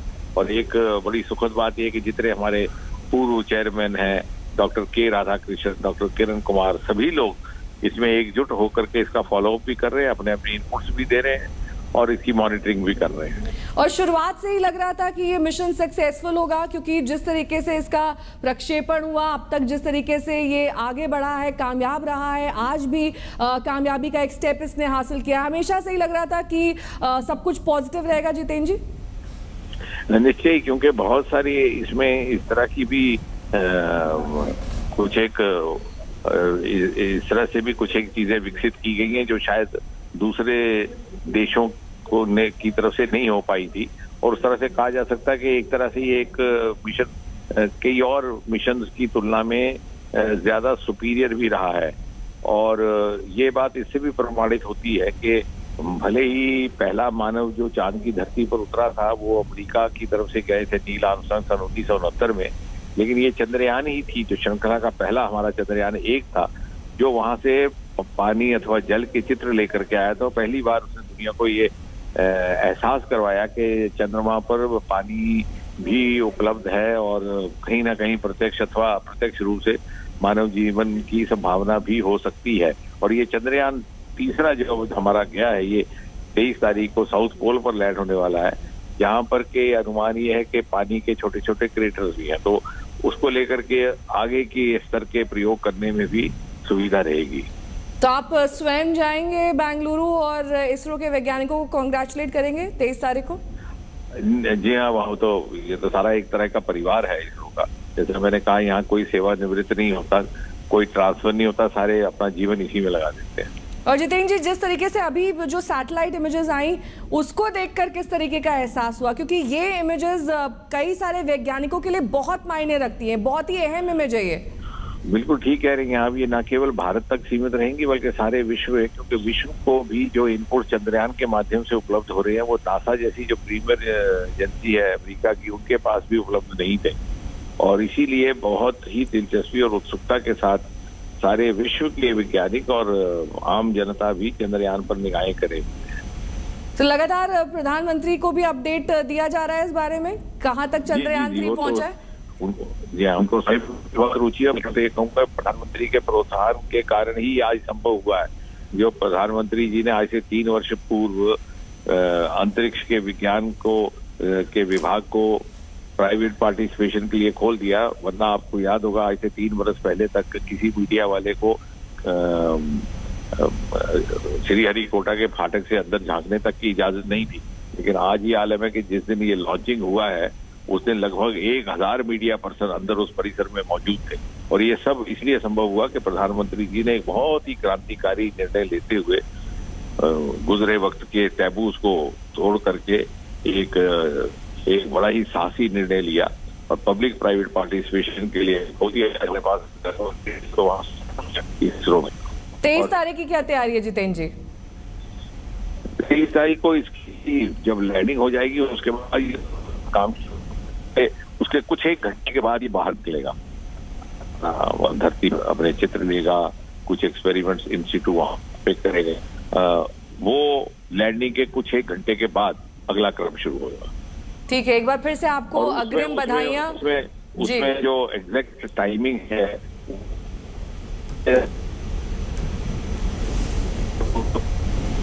बहुत बहुत शुक्रिया हमसे बातचीत करने के लिए जितेंद्र सिंह जी, विज्ञान और प्रौद्योगिकी मंत्री। All right, I'm going to quickly cut across to Sivan joining us on the line, who's Indian space scientist himself, very closely monitoring the Chandrayaan 3's progress. Mr. Sivan, a huge congratulations for so far the Chandrayaan 3 being successful and separating. The lander has finally separated from the rover. Rover now descending down towards the moon. It's looking very positive so far. It's a very good event. We are very happy to see that it is a very critical event has happened smoothly without any hitch. This one, and now it is a next phase. Operations will start for landing. This one. So, so far we are seeing all the bright side that it's managed to complete the 5th successful maneuver around the moon, and now it's going to be descending towards the moon. It's going to be touching the surface of the moon in about 5 days' time. But if you can see, Mr. Sivan, you've been the former chief of ISRO. You've known exactly what the issue was with Chandrayaan 2 was. With Chandrayaan 3, as per challenges, do you see anything, or so far it's been a smooth ride? Actually, that is whatever that mistakes happened in the Chandrayaan 2 have been corrected in Chandrayaan 3. Also, that additional design margins have been improved. Also, that wherever the resonance is not there, now it's put it. That way, we have more confidence on Chandrayaan 3 to be successful. Right. For just the layman, Mr. Sivan, if you could break it down for us, what exactly does Chandrayaan 3 aim to establish? While the rover lands on the moon, how long is that rover going to be there? conducting its experiment and expedition? And what exactly is it aiming to find? This once it is landing, it will be operating for 14 days, 14 Earth days, is equal to 1 lunar day. And during that time, that it will do a lot of new scientific experiments. And being landing near the South Pole region, we are expecting some new science is going to come as outcome. That way, along with that, India will be acquiring a new technology for landing. So this is the type of advantages or milestone we will be able to achieve. So if we're really looking at Chandrayaan 3 mission closely, then we're going to first of all find out if there could be any possible life on the moon, and even in terms of further scientific study on planets, etc., life apart from on Earth will be established, and this would be one of the bases for it. Yes, we are not looking for any life existence and all, but at least a new findings will be. We are hoping that we will be getting a new findings because this is unexplored region. So we may get something new than what we are understanding till now about the moon. That way it will be beneficial, this mission. Okay. So Chandrayaan 1 to Chandrayaan 3, could you give us a quick glimpse as to what the 3 moon missions of India have managed to find? We know what happened with Chandrayaan 2, 1 and 3, if you can tell us, give us a quick sense of what Chandrayaan 1 intended to, what Chandrayaan 1 found and Chandrayaan 3 is intending to find now. So Chandrayaan 1 was actually an orbiter mission, and it found a new finding about the water on the moon. There's a breakthrough finding by Chandrayaan 1. And Chandrayaan 2 and Chandrayaan 3, their objectives are same. And Chandrayaan 3 actually is going to land that unexplored regions of the South Pole region. That way, it's something new findings is expected to come from this mission. Right, Mr. Sivan, we have Pramod Madhav also joining us. Pramod, jump in. He's been tracking the developments with ISRO and Chandrayaan very closely. Pramod. Sivan sir, congratulations. And about this particular mission, the lander alone is carrying 4 sensors. The rover is carrying 2 sensors. And like any particular reason we are interested about the seismic activity on the moon surface, and what sort of elements are we trying to confirm that could be on the moon surface, sir? No, that is, all the instruments are designed very carefully to find out that a new findings, if at all anything is there on the surface of the moon. So we are expecting that because it's an unexplored region, we are expecting some new findings which is expected to come from this mission. Okay.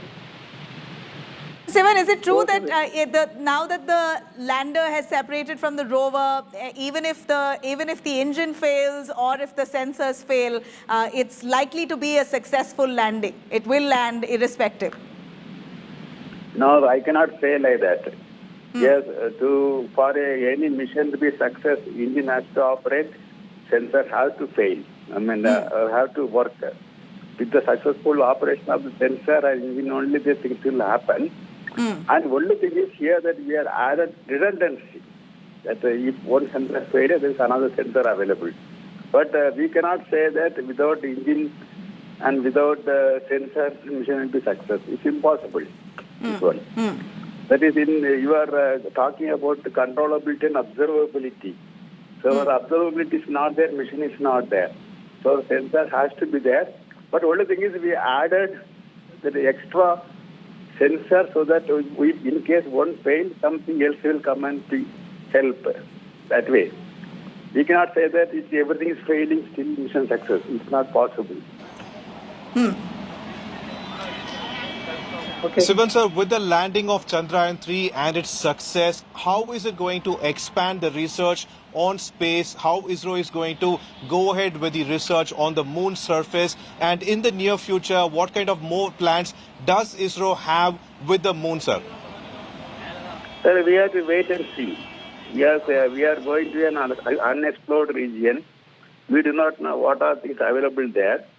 And by doing the science experiments only, we will understand what really will be there, and the new things, it will be explored, discovered after that only. So we have to wait for this experiment to happen. Okay. So many countries are trying to to land on the moon surface. Russia in the latest are racing to land on the moon before us. Do you want to comment on that? No, that Russian mission is going on its own. Indian mission is on its own. We cannot compare to the two missions. So definitely they will have their own objectives and we have our own objectives. That way only we can say. Absolutely, okay. Mr. Sivan, you are one of the men behind Chandrayaan 3. So far, it's been a great success. A big congratulations to you, and thank you very much for speaking to India today. All right, you see on our screens here, that's the first image that ISRO has released with the Vikram lander separating from the rover. The rover now is on its way. In about 5 days' time, it's likely to be touching the moon's surface. Its expedition will continue for at least 14 days, and India Today brings you every aspect of that story as India accomplishes another feather on its hat, another milestone. Stay with us. Slipping into a short break. We'll be right back with a lot more.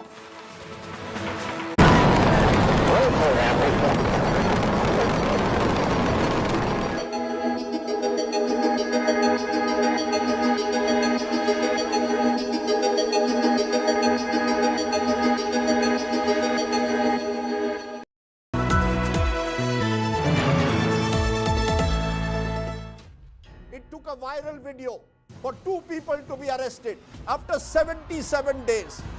How did the situation spiral out in Haryana so dangerously out of control? Where was the police? Fawzia ji, I promised you ek din aapka beta aayega. Yeah, the promise is fulfilled. Thankful to you. Fitness certificate ke bagair bridge reopen karna, ye kiski jawabdehi, sir?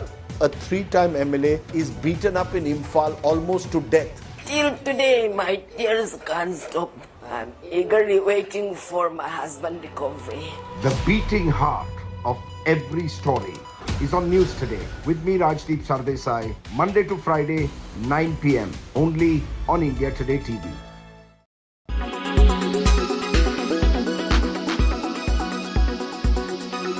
If you look the hindsight of it, it is very clear that the Congress government in Karnataka wants to please their ally, who is part of India, the so-called India, INDIA, DMK, and they have yielded to the pressure of DMK against the interest of the people of Karnataka.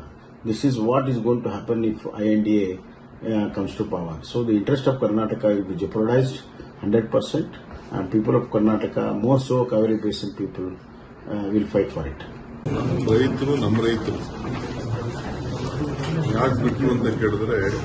ಈಗ ನಮ್ಮ ತೆಗಿಯ ಈಗ ಬೊಮ್ಮಾಯಿಯವ್ರ ಕೈಲಿ central government ಕೈಲಿ ಬೀಗ ಇದೆ.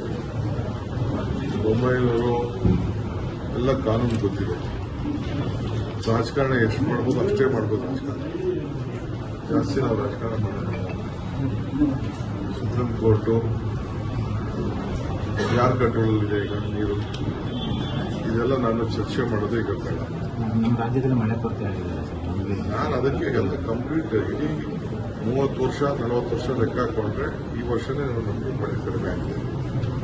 ನಮ್ಮ ರೈತರು ನಾವು ಮತ್ತೆ ತಿಳಿಸಿದ್ದೀವಿ. Net employee addition has dropped a combined 135% at TCS, Wipro and HCL Tech. This means where the companies had added 31,000 employees this quarter last year, this year they've seen a fall of nearly 11,000 employees. This is in line with the muted financial numbers shared by these companies. Akanksha Chaturvedi gets us a deep dive into this trend. A closer look. Akanksha? That is right, Abha. Hiring across major Indian IT companies has dampened in Q1 FY24 as compared to the year-ago quarter. If we take a close look at the numbers, we see that TCS only added around 500 people to the company in Q1 FY24, while this number was over 28 times bigger last year. TCS added over 14,000 employees in Q1 FY23. At Wipro, this trend seems to have worsened. In Q1 FY24, Wipro's headcount actually reduced by around 8,000 employees, while in Q1 FY23, they had added over 15,000 people to the organization. HCL Tech was also in line with this trend. The company's headcount went down by over 2,500 people in Q1 FY24, whereas they had added around 2,100 people in the year-ago quarter. This slowdown is in line with the broader slowdown in the industry, which is caused by the cutbacks in IT and discretionary spending across the world.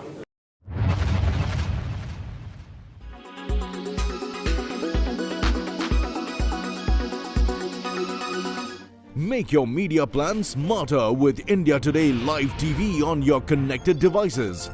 Amplify your brand with 100 million smart internet viewers. To advertise, mail us at sales@ajtak.com.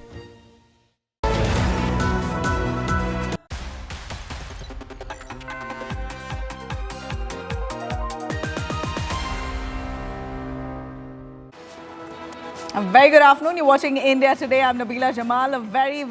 A huge mission that India has accomplished, a milestone. Chandrayaan 3 has managed to inch closer to the moon with the lander separating from the rover successfully. Taking you through all the updates here, the headlines first. India achieving that mega moon milestone as the lander Vikram separates from the mothership. ISRO shares the first image of mega milestone. Chandrayaan's next stop is the moon.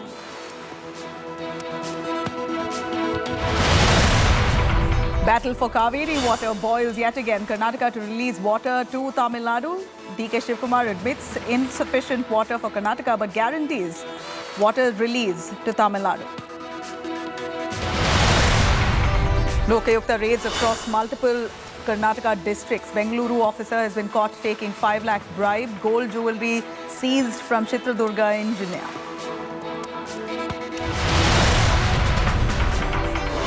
PDP chief's no-holds-barred attack on Modi government. Listen, in fact, while speaking to India Today's Mashmi, likens India to Pakistan and Syria, says BJP is pushing Hindu Rashtra and hatred.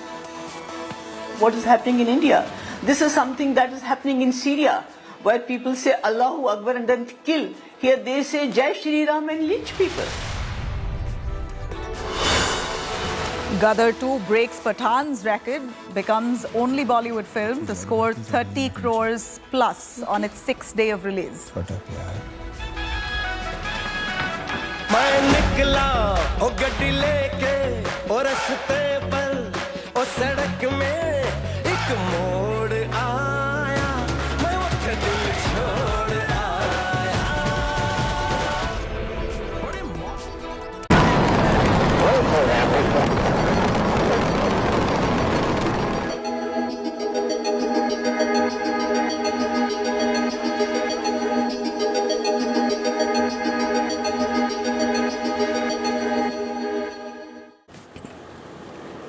All right, now the Indian Space Research Organization has achieved a new milestone. Vikram, the lander, and Pragyan, the rover, has managed to successfully separate from its propulsion system. Post-separation, landing module is set to descend to a slightly lower orbit tomorrow at 4 p.m. in a deboosting operation. Now, remember, Chandrayaan 3 spacecraft is set for a scheduled moon landing on the 23rd of August, about 5 days from now, aiming to become the 4th nation to achieve this milestone after United States, Russia and China. Now, the Vikram lander has been named after Vikram Sarabhai, father of the Indian space program, and designed to function for at least 14 days on the moon. It will be engaged in exploring the lunar's South Pole, making India the first country to reach the South Pole if this is a successful mission. Pragyan rover is a 6-wheeled vehicle which has instruments configured with payloads that will roll out to conduct experiments on the moon's surface for about 14 days. It's a very good event. We are very happy to see that it is a very critical event has happened smoothly without any hitch, this one. And now it is a next phase of operations will start for landing. So whatever that mistakes happened in the Chandrayaan 2 have been corrected in Chandrayaan 3. Also that additional design margins have been improved. Also that wherever the redundancy is not there, now it's put it. That way we have more confidence on Chandrayaan 3 to be successful. In a lot of ways, it is also a symbol of India's growing capability and capacity in these areas. We are the 5th largest economy in the world. We are the top 7 countries in terms of making aircraft carriers. We are the top 4 countries in terms of space. So we are clearly in the leadership as a nation, as an ecosystem of young Indians, of startups and large companies like ISRO in terms of shaping the future of tech, shaping technologies of the future. And I hope Chandrayaan 3 works out to be a very successful mission in terms of reaching the lunar surface. It's a very good event. We are very happy to see that it is a very critical event has happened smoothly without any hitch, this one. And now it is a next phase of operations will start for landing. So whatever that mistakes happened in the Chandrayaan 2 have been corrected in Chandrayaan 3. Also that additional design margins have been improved. Also that wherever the redundancy is not there, now it's put it. That way we have more confidence on Chandrayaan 3 to be successful. All right, that was Sivan, who's in fact the former chief of ISRO, explaining to us that the Chandrayaan 3 basically aims at finding what the moon's surface has to offer, including its soil composition, to see what exactly the moon even looks like. Photographs will be taken by that rover as well. The Pragyan rover, which is a 6-wheeled vehicle, will be on the surface of the moon, the South Pole, for about 14 days. This is a huge mission accomplished, at least so far, for Chandrayaan 3. The previous Chandrayaan 2, unfortunately, had a crash landing, but this time Chandrayaan 3 is really aiming at a soft landing, and so far their communication with the lander and the rover for now have been intact. So in about 5 days' time, we can expect Chandrayaan 3, the mission, to successfully land on the moon. This is after much efforts. The Vikram lander has successfully separated from the spacecraft. And those are the images that you see. The first image that was in fact put out by ISRO itself. You see on the center of our screens that we're showing to you how the Vikram lander has separated from its rover, the Pragyan rover. The rover will now be inching closer to the moon. It will be lowering itself towards the surface of the moon, and 23rd of August is likely the time or likely the day that it will descend, that it will touch down. So it's hugely successful and a big feather on India's hat. This also makes India the 4th country after United States, Russia, China to be landing on the moon and also carrying out its mission. Of course, Russia at this point is also attempting to launch their own moon mission and racing to land in the moon even before India. But nonetheless, India's moon mission has been strategic and as per design has been successful. Now, Union Minister Jitendra Singh has spoken to India today. Here's what he said. मैं पूरा विश्वास है 100% बल्कि 110% और सारी दुनिया की निगाहें इस समय चंद्रयान पर है और 23 को लगभग सायंकाल 5:30-35 पर चंद्रयान की लैंडिंग भी उसी प्रकार से शेड्यूल की गई है। तो आप लगातार उन वैज्ञानिकों से टच में हैं जो इस मिशन से जुड़े हुए हैं? जी हाँ बिल्कुल। और ये मिशन चूंकि श्रीहरिकोटा और इसरो की एक परंपरा है कि यदि कोई वहां से वैज्ञानिक या चेयरमैन अथवा कोई अधिकारी सेवा निवृत्त हो जाता है तो फिर भी वो उस मिशन से अपना संबंध नहीं तोड़ता।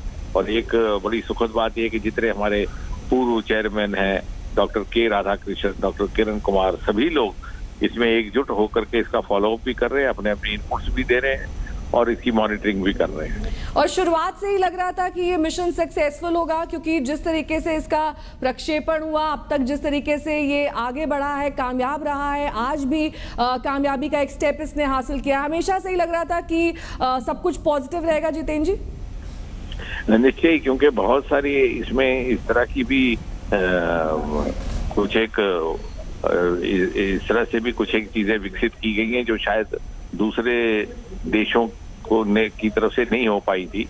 और उस तरह से कहा जा सकता है कि एक तरह से ये एक मिशन कई और मिशन की तुलना में ज्यादा सुपीरियर भी रहा है।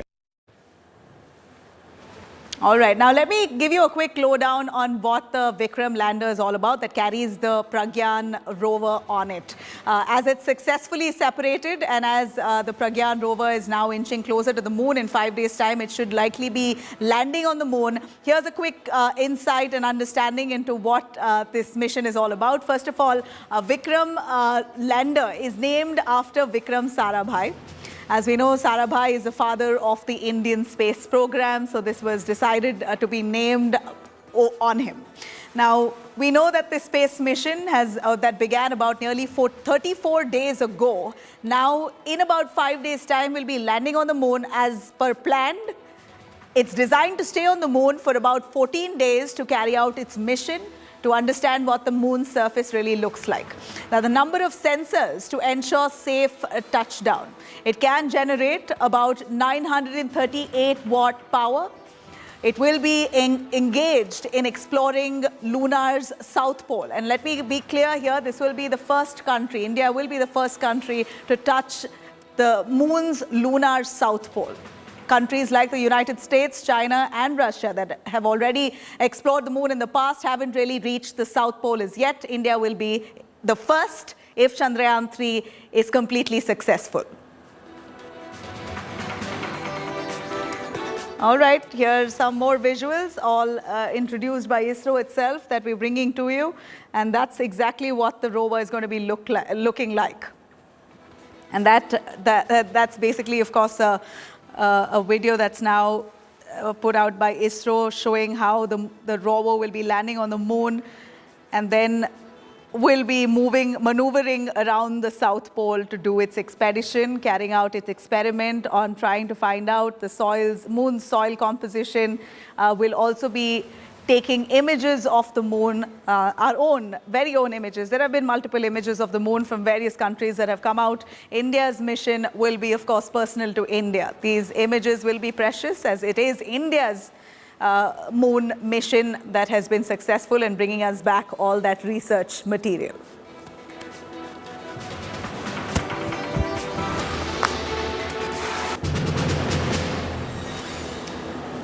Now, from 2008, when the first Chandrayaan mission was launched, to 2019, when Chandrayaan 2 took to the skies, our ISRO heroes have worked so hard, really, to ensure that our tryst with the moon has been a successful one. As we count down to Chandrayaan 3 now and its soft landing, here's a quick look at how the previous Chandrayaan missions really worked out.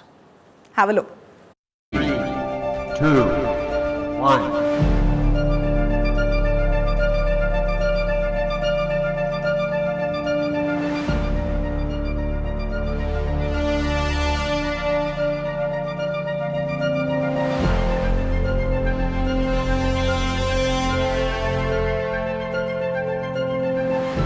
The clock ticked, and at exactly 2:43 p.m. on 22nd July 2019, India took a giant leap to the moon.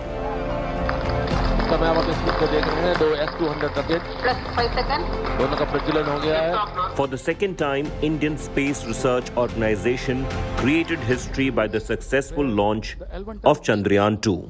L110 engine started. अभी announce किया गया है कि L110 जो कि हमारा दूसरा मुख्य रॉकेट है उसका इग्निशन हो गया है, उसके दोनों इंजन प्रज्वलित हो गए हैं. This was India's second mission to the moon after the successful voyage of Chandrayaan in 2008. Ignition sequence normal and liftoff normal. GSLV Mk3 blasted off to space carrying a Land Rover, orbiter and a lander with a speed of 11 kilometers per second from the Satish Dhawan Space Research Center in Sriharikota.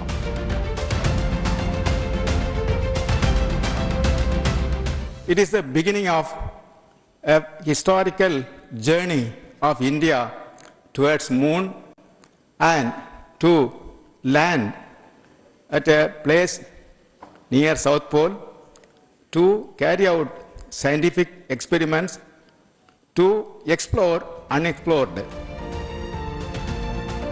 Within minutes, Chandrayaan 2 was successfully placed into the Earth's orbit. As the space vehicle beamed back a perfect report card, Indian space scientists at Mission Control erupted with joy. 7.4 kilometers and the velocity was nearly 140. So the Vikram lander has successfully completed the rough braking phase. The mission was expected to take 48 days in total to land its rover Pragyan on the south pole of the moon, roughly on 14th September 2019.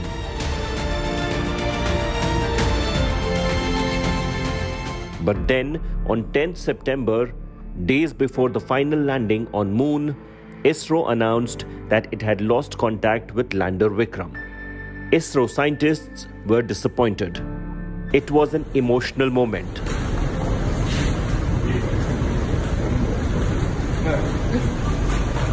Chandrayaan-2 suffered various delays and revisions a decade after the successful maiden Indian moon mission, Chandrayaan-1.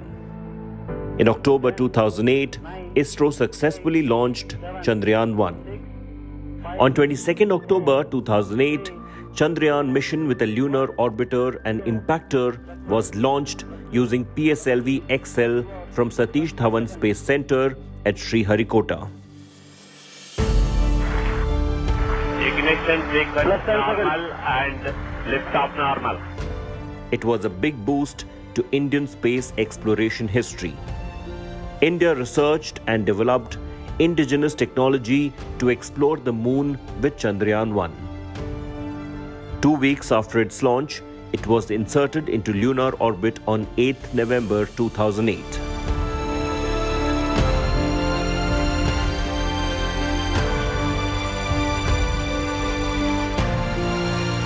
On 14th November 2008, the Moon Impact Probe separated from the Chandrayaan orbiter and struck the South Pole in a controlled manner. India became the fourth country to place its flag insignia on the Moon, near the crater Shackleton.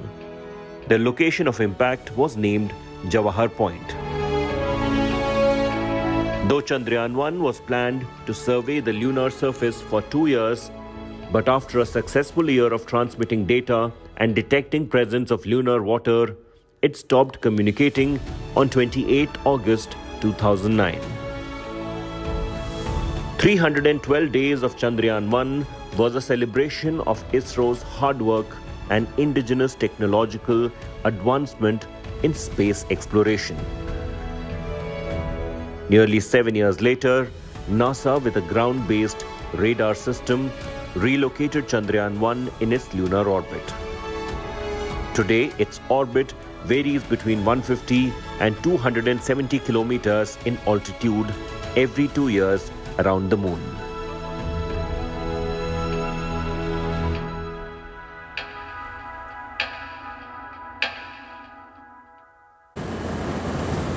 All right, this is another video that's now just been introduced by ISRO, basically graphically depicting how exactly the rover will be landing on the moon. It makes us so happy and proud to say that Chandrayaan-3's journey so far has been a success. At least in the next 5 days, it's likely that the Pragyan rover, that's precisely what it looks like, a 6-wheeled rover, will be landing on the moon's surface, will be there for about 14 days on the moon's surface, and this very rover will be clicking images of the moon. And like I did mention, there are several images of the moon clicked by various countries, including the United States, China and Russia. 3 countries in the past, apart from India, who have already explored the moon. They have taken multiple photographs, but this will be personal to India's archive. Of course, it is India's mission indeed. And so far, the Chandrayaan-3 has managed to separate from, the rover has separated from the lander, and it's now on its way, descending towards the moon's surface. And this is what is depicted in this video here as well. That's the separation that happened in just about 20 minutes ago. And now the rover is descending towards the moon's surface, where it will be landing, taking photographs, understanding the soil composition of the moon, and in every way trying to establish what exactly does the moon's surface hold. This will be huge basis for future scientific experiments and space expeditions that India may venture into going forward. I'm going to quickly cut across to Shilpa Nair, who's also been tracking this Chandrayaan 3's India's moon mission, Chandrayaan 3, very closely. Shilpa, tell us more. The anticipation has been built. The countdown actually truly begins from now. In fact, we are inching, closer towards the lunar surface. Chandrayaan 3 is inching closer. With each process and each step, ISRO is, of course, successfully completing all the steps that is required for the big landing that has been scheduled on August 23rd. It will happen around 5:30 to 5:45 p.m. That is what ISRO scientists are telling us. But today, of course, a very important maneuver was performed by the ISRO scientists. That was, of course, the separation of the propulsion module and also the lander module. And that has also been successful. So tomorrow, they will be lowering the orbit of the lander module. This is a deboosting exercise that they undertake, and that is scheduled for tomorrow.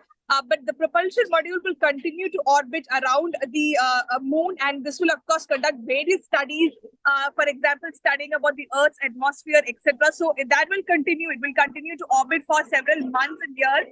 That is what ISRO has said. But definitely, every step through the way, ISRO is making sure that nothing goes wrong, and it is going as per the plan. And the next big moment, of course, will be August 23rd, when Chandrayaan 3 finally makes a landing on the lunar surface. All right, Shilpa, stay with us. I'm going to quickly cut across to Pramod Madhav as well, joining us. Pramod, as we know that the separation has been successful so far, and tomorrow will be the deboosting process. Give us a sense at 4 p.m. tomorrow, what exactly is going to happen when we believe the rover is going to be lowering its orbit? Well, Nabila, now what will happen is that they will have another kind of like a reduction of the orbit by which the actual propulsion module will be circling in a different orbit, and the actual landing module will have a different elliptical orbit with, as per the schematics from ISRO, its closest point to the moon surface would be 30 kilometers and its farthest point will be 100 kilometers. This is what they need to achieve, and that process will initiate from tomorrow onwards, while the propulsion orbit will be in a circular orbit around the moon, entirely different ones and entirely different distance from the moon surface. This is required to exactly reduce the actual distance by which from that sphere distance later on 23rd the lander will be brought down to the moon surface in the process of soft landing, Nabila. All right, so it's certainly something that India takes immense pride in. What we know of that ISRO has been working tirelessly for 34 days that this has been on the mission that was launched, and they've been very closely monitoring it. But the actual challenge for them begins now. What we know, Pramod, is that the next 5 days is going to be very crucial for ISRO as they maneuver the movements of the rover. It absolutely is, because the propulsion module, the lander module and the rover all have sensors on it, and like Dr. Sivan said, each and every sensor would be working on its own. For example, the propulsion module shape sensor had already initiated its own work, that is to actually monitor certain activities of the Earth, how Earth acts, as it is the only planet known to humankind with life form on it. That's the reason there is a separate shape sensor on the propulsion module itself. The lander, however, will carry 4 sensors on its own, including a seismic activity sensing sensor and various elements detecting sensor. And the lander, it carries 2 separate sensors on its own, about researching about the ions on the surface of the moon, because the moon does not have an atmosphere like Earth. It does not have a protective layer like an ozone layer or such, and it's directly in contact with the space. These sensors from the surface of the moon would provide accurate data, and that's the reason all these sensors have to be during soft landing process it should not get damaged. That's the reason ISRO scientists will be having sleepless nights for the whole process to make sure that the mission is this time a complete success, Nabila. Absolutely.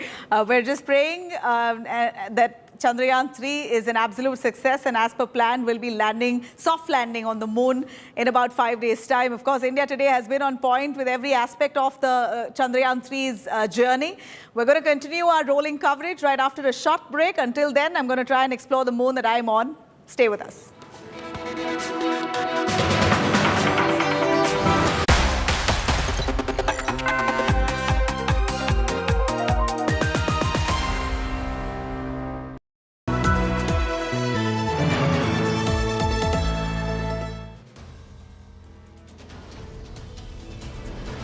politics, everyone has an opinion.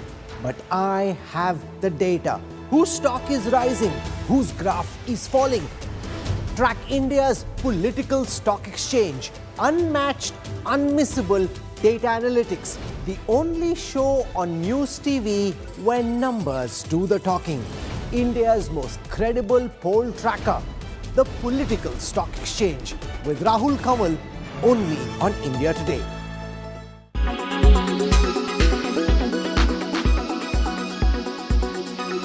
If you look the hindsight of it, it is very clear that the Congress government in Karnataka wants to please their ally, who is part of India, the so-called India, INDIA, DMK, and they have yielded to the pressure of DMK against the interest of the people of Karnataka. This is what is going to happen if INDA comes to power. So the interest of Karnataka will be jeopardized 100%, and people of Karnataka, more so Kaveri basin people, will fight for it. ರೈತರು ನಮ್ಮ ರೈತರು ಯಾಕೆ ಬಿಟ್ಟರು ಅಂತ ಕೇಳಿದ್ರೆ ಬೀಗ ನಮ್ಮ ಕೈಯ ಬೀಗ ಬೊಮ್ಮಾಯಿಯವ್ರ ಕೈಲಿ ಸೆಂಟ್ರಲ್ ಗೌರ್ಮೆಂಟ್ ಕೈಲಿ ಬೀಗ ಇದೆ. ಬೊಮ್ಮಾಯಿಯವರು ಎಲ್ಲ ಕಾನೂನು ಗೊತ್ತಿದೆ. ರಾಜಕಾರಣ ಎಷ್ಟು ಮಾಡ್ಬೋದು ಅಷ್ಟೇ ಮಾಡ್ಬೋದು. ರಾಜಕಾರಣ ಜಾಸ್ತಿ ನಾವು ರಾಜಕಾರಣ ಮಾಡೋಣ. ಸುಪ್ರೀಂ ಕೋರ್ಟು ಯಾರ ಕಂಟ್ರೋಲಲ್ಲಿದೆ ಈಗ ನೀರು, ಇದೆಲ್ಲ ನಾನು ಚರ್ಚೆ ಮಾಡೋದು ಈಗ ಬೇಡ. ನಿಮ್ಮ ರಾಜ್ಯದಲ್ಲಿ ಮಳೆ ಕೊರತೆ ಆಗಿದೆ.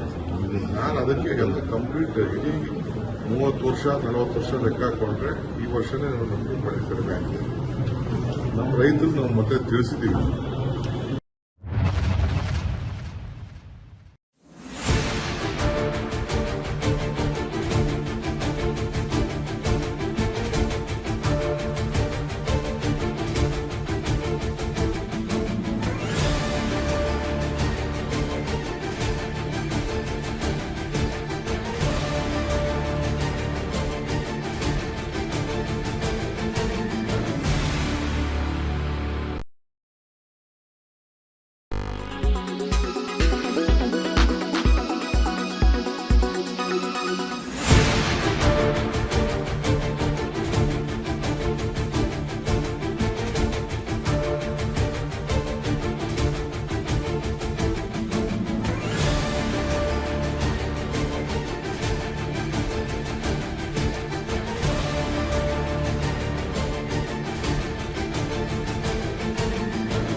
Make your media plan smarter with India Today Live TV on your connected devices. Amplify your brand with 100 million smart internet viewers. To advertise, mail us at sales@ajtak.com.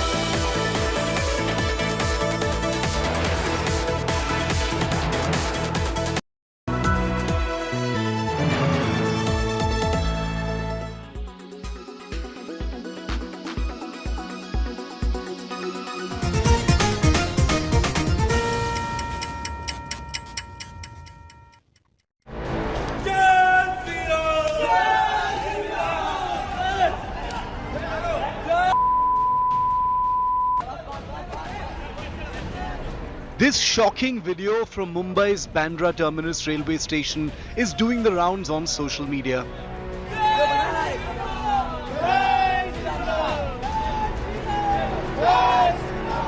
Alleged members of a right-wing outfit can be seen hurling abuses as well as throwing punches and kicks at a Muslim boy, accusing him of love jihad.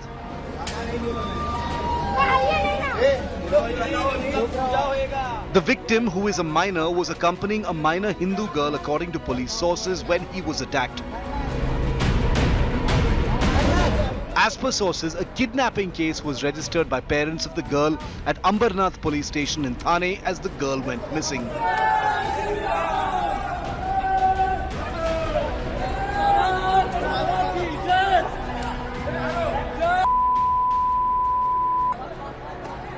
In the video, around 10 people can be seen beating the boy while chanting Jai Shri Ram and Vande Mataram. And a policeman remains mute spectator while the assault takes place. According to police sources, the incident took place on July the 21st and the video surfaced on social media on the 14th of August. The viral video has drawn sharp reactions from political leaders. As long as every citizen of Mumbai, every citizen of Maharashtra and India feels safe, that is our goal. And for that to happen, a proper investigation will take place, and I'm sure that law will take its course. AIMIM leader Waris Pathan has demanded a probe into the matter. वहां पर police खड़ा हुआ है, RPF का, देख रहा है, कोई एक्शन नहीं लिया जा रहा है, उसको मारते हुए लेके जा रहे हैं, जेएसआर के नारे लगाए जा रहे हैं, उनको बोल रहे हैं कि ये इस लड़की को लेकर आ गया था। अरे ये क्या हो रहा है हमारे शहर में? The NCP has called it unfortunate. Home ministry has completely failed this state. मैंने पहली बार नहीं बहुत बार बोल चुकी हूँ कि होम मिनिस्ट्री जवाब दे, क्योंकि जिस तरह से क्राइम महाराष्ट्र में बढ़ रहा है, आप नासिक देखिए, आप पूना देखिए, और मुझे अमित शाह जी से विनती है कि उन्होंने महाराष्ट्र का भी मणिपुर और हरियाणा के साथ रिव्यू लेना चाहिए. The Muslim boy was arrested by the police and handed over to the Ambarnath police, after which he was produced in a juvenile justice court.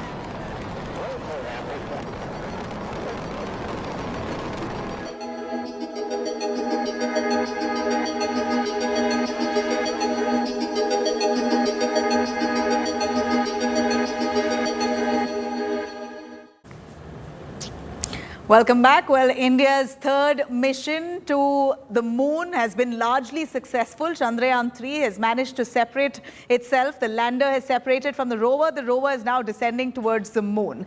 Tomorrow will be the deboosting process, where the rover will lower its orbit. A quick look at what the rover is all about. It's a 6-wheeled vehicle. This is precisely what it looks like.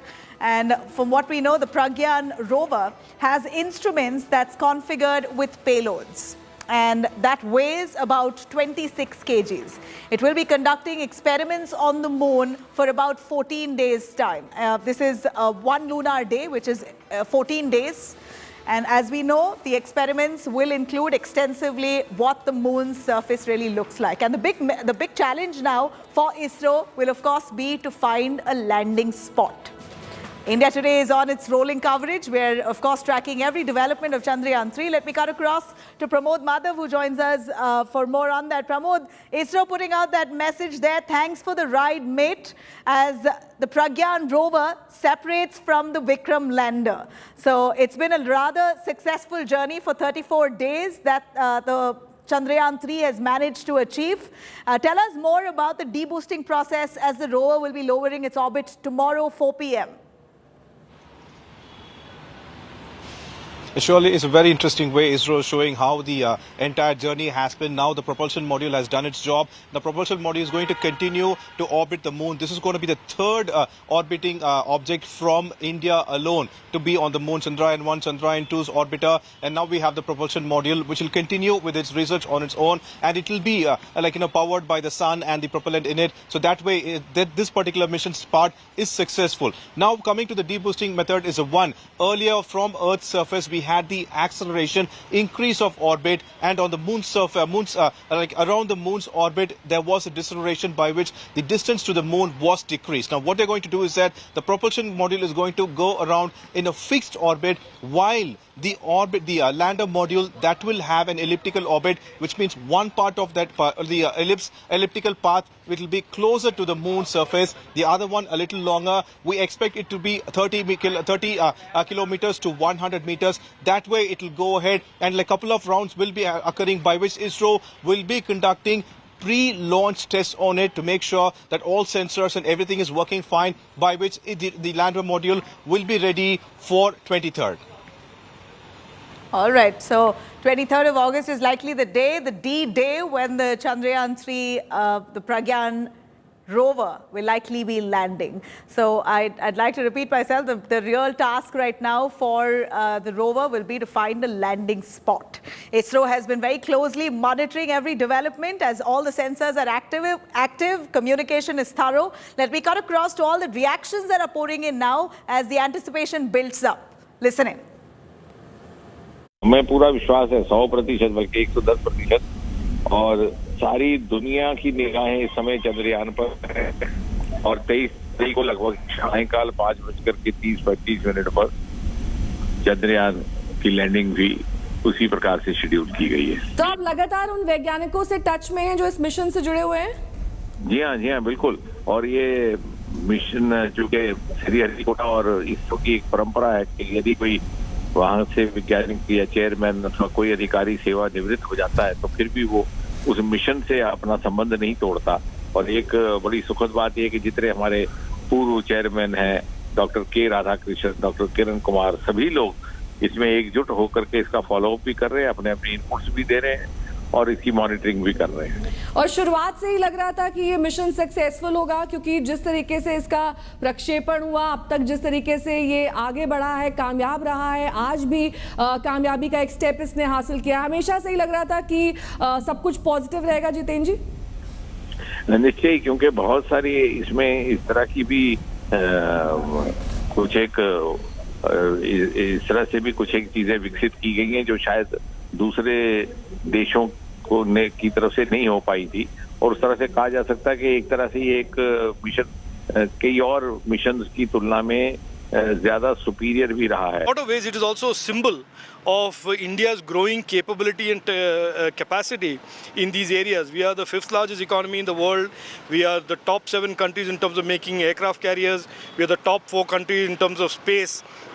So we are clearly in the leadership as a nation, as an ecosystem of young Indians, of startups and large companies like ISRO, in terms of shaping the future of tech, shaping technologies of the future. And I hope Chandrayaan 3 works out to be a very successful mission in terms of reaching the lunar surface. It's a very good event. We are very happy to see that it is a very critical event has happened smoothly without any hitch. This one, and now it is a next phase of operations will start for landing. So whatever that mistakes happen in the Chandrayaan 2 have been corrected in Chandrayaan 3. Also, that additional design margins have been improved. Also, that wherever the redundancy is not there, now it's put it. That way, we have more confidence on Chandrayaan 3 to be successful. This once it is landing, it will be operating for 14 days, 14 Earth days, is equal to 1 lunar day. And during that time, that it will do a lot of new scientific experiments. And being landing near the South Pole region, we are expecting some new science is going to come as outcome. That way, along with that, India will be acquiring a new technology for landing. So this is the type of advantages or milestone we will be able to achieve. All right, I'm going to cut across now to Pramod, who's bringing us a lot of aspects of this Chandrayaan moon mission. Pramod, the countdown truly begins now as the rover now starts descending towards the moon. So this is really the last and final lap, or rather the last leg. Give us a sense on where exactly the rover is likely to land. Is this now going to be the real mission for ISRO to find a landing spot? Well, Nabila, there have been several aspects of the mission and all have been successful so far. The next one is going to be the deboosting, that is tomorrow. And after that is where the real challenge is going to be. I'm calling it as a real challenge because every other aspect ISRO has already succeeded. So this is one part where ISRO wants to prove the technology demonstration capability of ISRO. And this is where it's going to be very interesting because last time, even Somnath very clearly mentioned, there was an accumulation of error because the spin went a bit out of control and the speed was a little higher, and there is always a lag between communication because of the distance, for to and fro from Earth, the communication base in Bengaluru. So what happened is that the lander, the actual landing space was given to be near